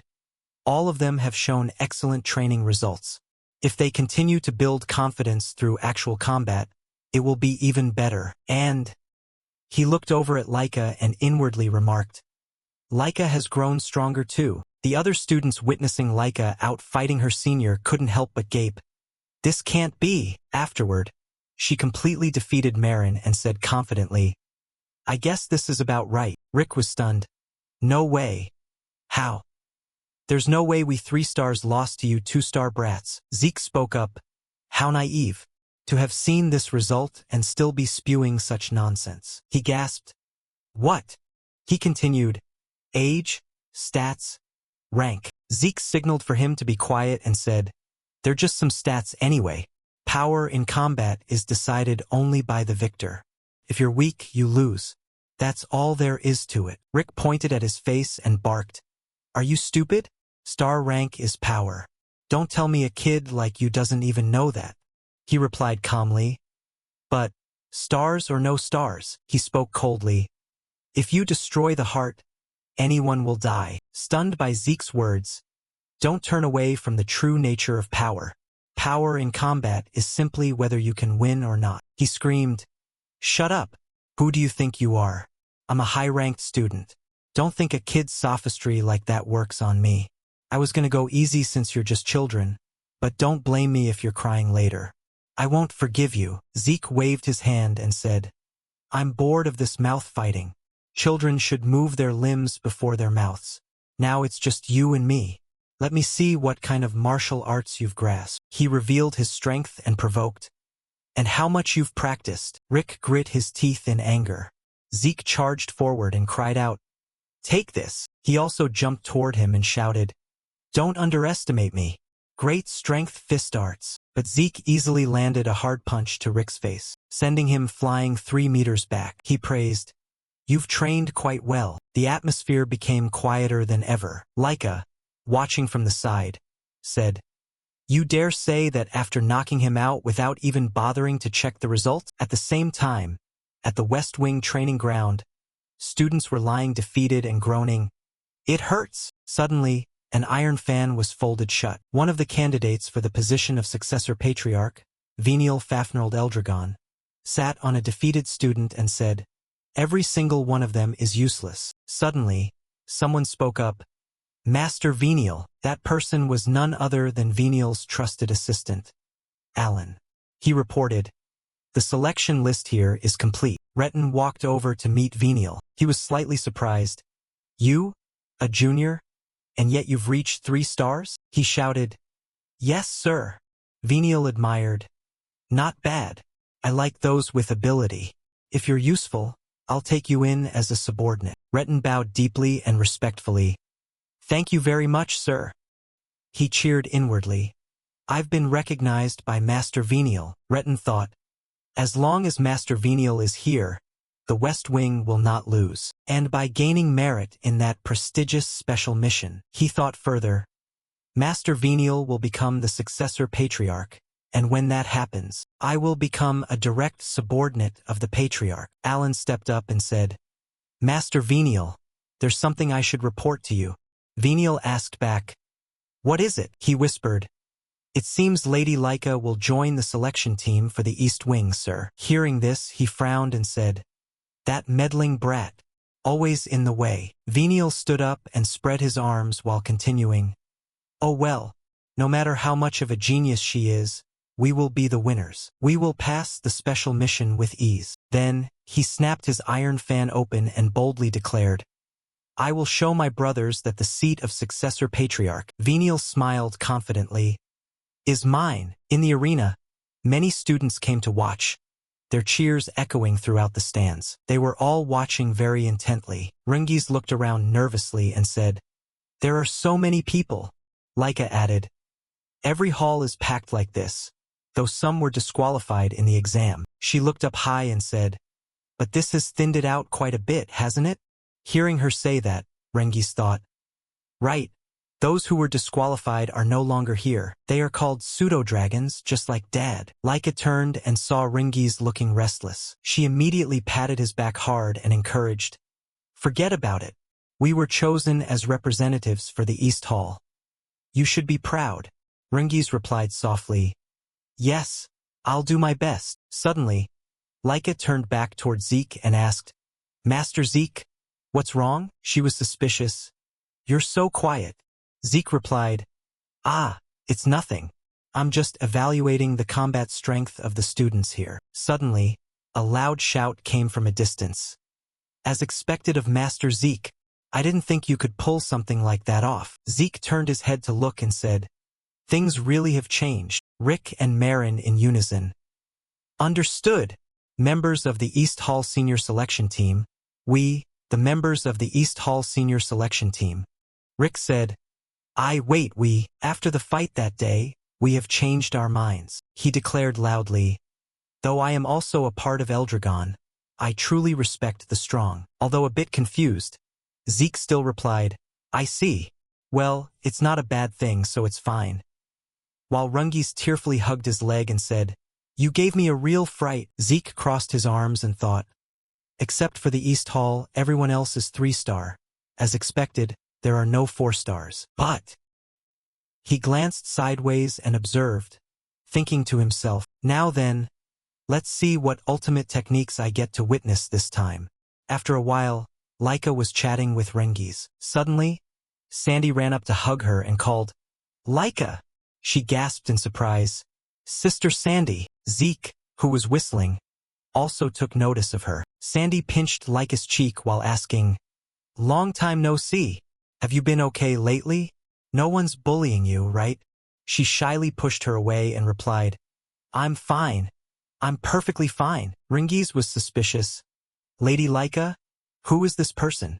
She responded, This is my cousin Sandy Typhona, the beloved daughter of the Typhona clan patriarch, Sandy Typhona. Rengis, Celine, and Raymond were all astonished and thought, Typhona! In other words, one of the 4 great families. Rengis couldn't help but blurt out, Oh my God! Sandy asked in a questioning tone, Laika, who are these children? Are they your teammates? Your friends? Hearing that, she appeared indifferent. Friends? Really? Being on good terms is nice, but, Sandy judged coldly, aren't they unqualified to be the companions of a successor candidate for the head of the house? Zeke spoke up from a distance. We'll know once we fight. She raised her voice. And you are? Laika hurried to introduce him. This is Zeke. He is also a candidate just like me. Sandy replied, A candidate? Don't tell me. Is this that rumored bastard child? He walked over and looked at her with a confident smile. Sandy spoke with contempt. I didn't expect a bastard like you to still be alive. Laika hurried to intervene. Wait, Sister Sandy, why would you say that? She responded, Oh my God. Even if he is a bastard, he is still your rival, right? And you're calling him a friend? With that attitude, you won't win against the other candidates. Sandy continued her criticism. Furthermore, none of these kids have even reached the 3-star rank. Is the quality of the East Hall really that bad? They're just defectives. Hearing this, Rengis, Raymond, and Celine all looked embarrassed, while Zeke simply pouted and said, If you keep looking down on them like that, Be careful they don't flip the script and leave you flat on your back. Sandy's voice turned cold. What did you just say? You're just a bastard.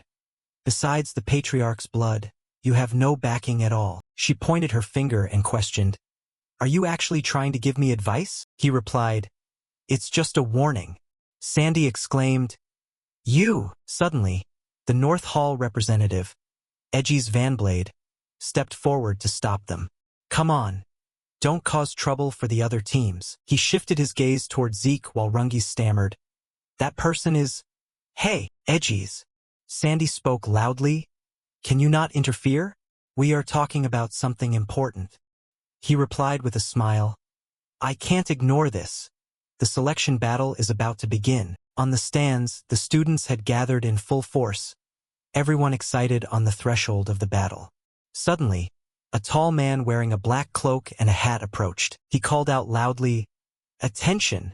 All the noisy students immediately fell silent and focused on him. He spoke. All right.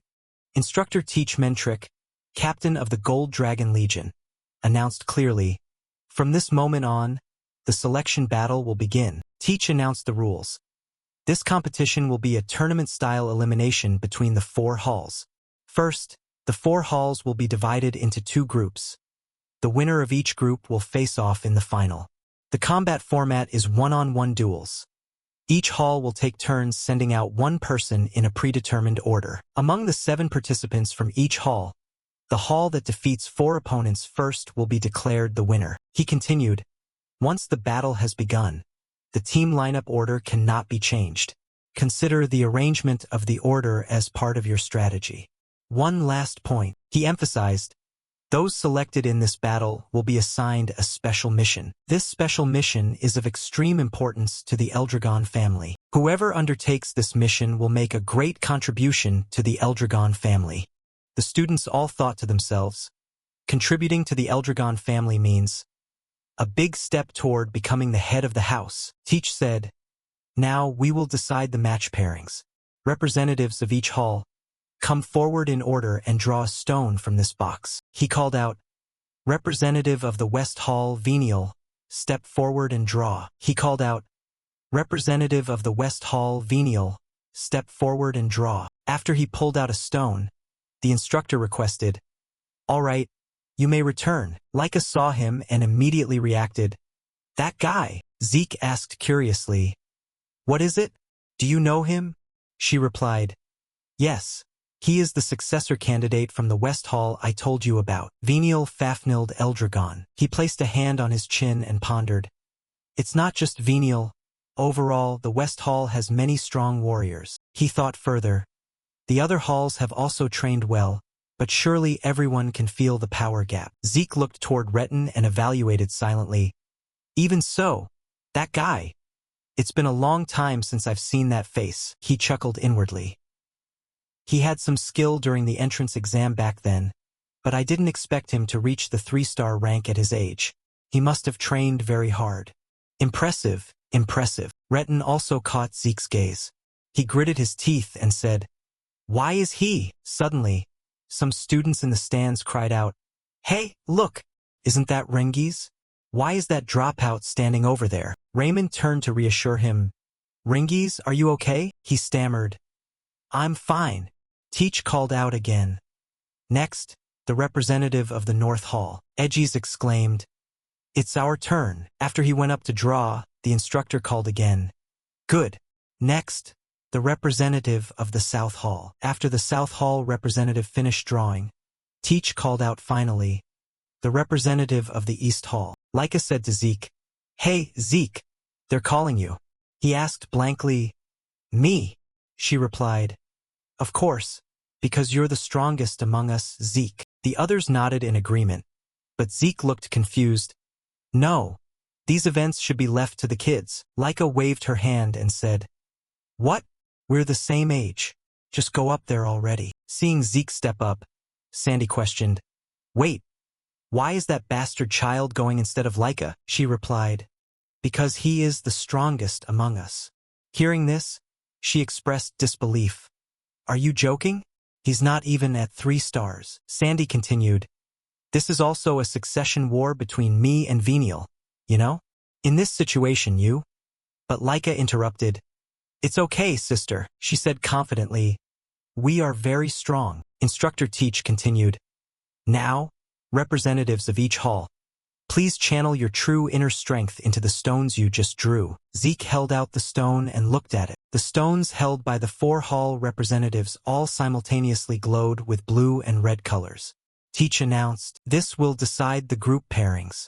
The first match is East Hall against North Hall. He continued, and West Hall against South Hall. Rengi's thought to himself, North Hall.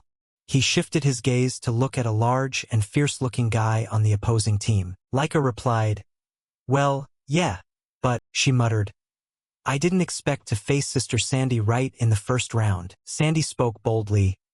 Rika, this is a good opportunity to help you snap out of it. She pointed her hand directly at Laika and said, I will crush you completely, and then you'll remember your place and your purpose. Though she was a bit worried, she still strongly declared war.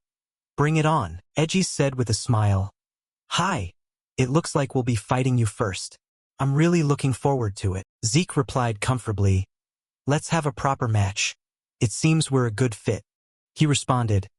I'm also really looking forward to this match. Venial sat arrogantly in the stands.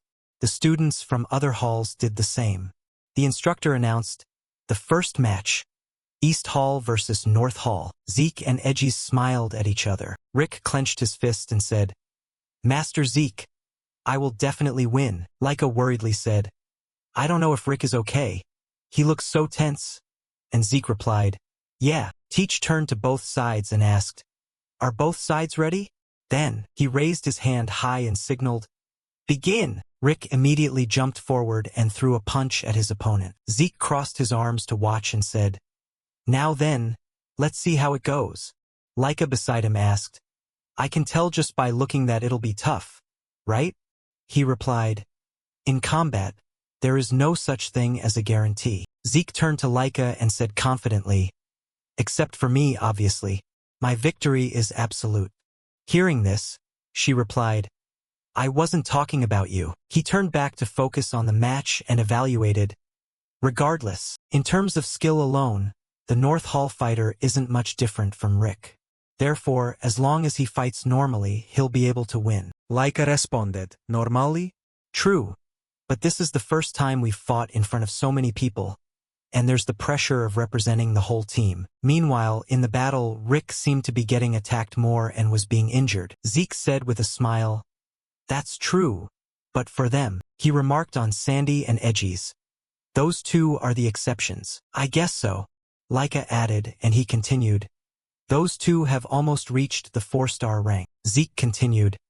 They won't be easily shaken like that. He thought to himself, Laika's cousin Sandy probably uses techniques from the same bloodline, right? This will be a good experience for Laika. As the match ended, Rick had been completely defeated. He lay face down on the ground covered in wounds. The instructor announced, that's it. First match goes to North Hall. Seeing this, Marin cried out in fear. I have to win. Marin, Laika comforted her. Don't be too tense, you'll be fine. After a while, Teach announced again. Second match goes to North Hall. Both Marin and Rick were beaten until they had bumps on their heads. They tremblingly and tearfully said to Zeke, Master Zeke, we're sorry. He interrupted. You were completely overwhelmed by the arena atmosphere, weren't you? Both whispered, yes, we're sorry. Zeke reassured them, it's okay. If this were a real battlefield where your heads were on the line, it would be different, he said with a smile. But this is a place to learn by testing your strength, not a place to kill each other. Lessons like today's can only be experienced safely here. Zeke tried to lift their spirits by advising, this failure will become nourishment for you on a real battlefield in the future. Sharpen your skills. Marin and Rick said in unison, yes, sir, he continued. But even so, we've lost 2 matches in a row, right? So the next match will be very important, won't it? He turned to ask, right, Rengi's? Hearing this, he panicked. Don't make me even more tense. I've been worried to death since this morning. Rengi's hesitated. And even worse, he looked at the most fierce-looking member of the North team. Rungi's hugged Zeke and cried, "My opponent is that terrifying senior. I'm scared to death." He asked him back, "You fought a senior before when we formed a team, right?" Rungi's wailed, "None of the East Hall seniors are that scary. Fighting a terrifying opponent in front of this massive crowd." Zeke remarked while patting his head, "Oh my God." He held his shoulders and asked, "Ringies, look at your opponent. What weapon does he use?" He looked over at him and replied, "Let's see. A sword, I think." Zeke then said with a smile, "Exactly. You are fighting someone holding a sword. Don't think about anything else. If he thrusts, parry." He continued, "If he slashes upward, back off. If he strikes downward, step in and thrust." Zeke instructed, "Just focus on dealing with the weapon right in front of you, just like always." Rengiza's eyes turned bright as if finding a truth. He muttered, "Just like always." Zeke smiled at Rangiz and evaluated silently. Rengiza's ability to focus is truly impressive, but right now he still needs a little guidance to keep his mind steady. Once he can enter that state naturally, he'll go even further. He thought, "I wonder how much he'll improve after this match." Meanwhile, the students in the stands continued to speak with contempt toward Rengiz. "Look at that size difference. How can that skinny kid compete?" It seemed those words became the motivation that pushed Rengiz, making him angry and more serious. Teach shouted loudly, "Begin!" As soon as the match started, the opponent charged straight at Rengiz with his sword. He unleashed a move, three-leaf sword style, fastest blade. Facing the large blade in front of him, Rengiz showed no sign of flinching. He easily avoided his opponent's attack. Seeing this, he roared, "Don't think you can escape." He unleashed another move, three-leaf sword style, double fang branch toward Rengiz. This time he leaped up to avoid the strike. Laika called out worriedly, "Rengiz," Celine remarked.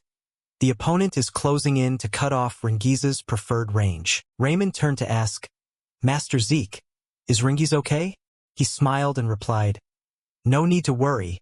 Just look into Rengiz's eyes." He said, "He is more focused." At the same time, Rengiz also dodged his opponent's next attack. Zeke emphasized, "Than ever before."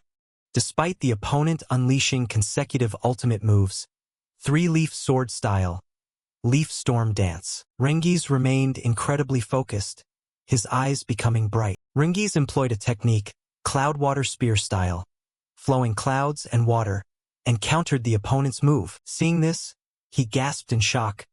"What?" While Rengiz continued to strike, cloud water spear style, furious internal current. He actually sent the opponent flying, causing him to collapse and foam at the mouth. Instructor Teach announced, "The match is over." Third match, East Hall wins. Rengiz sweated anxiously and exclaimed, "Thank goodness," while Zeke smiled confidently and said, "Well then, let's start flipping the script."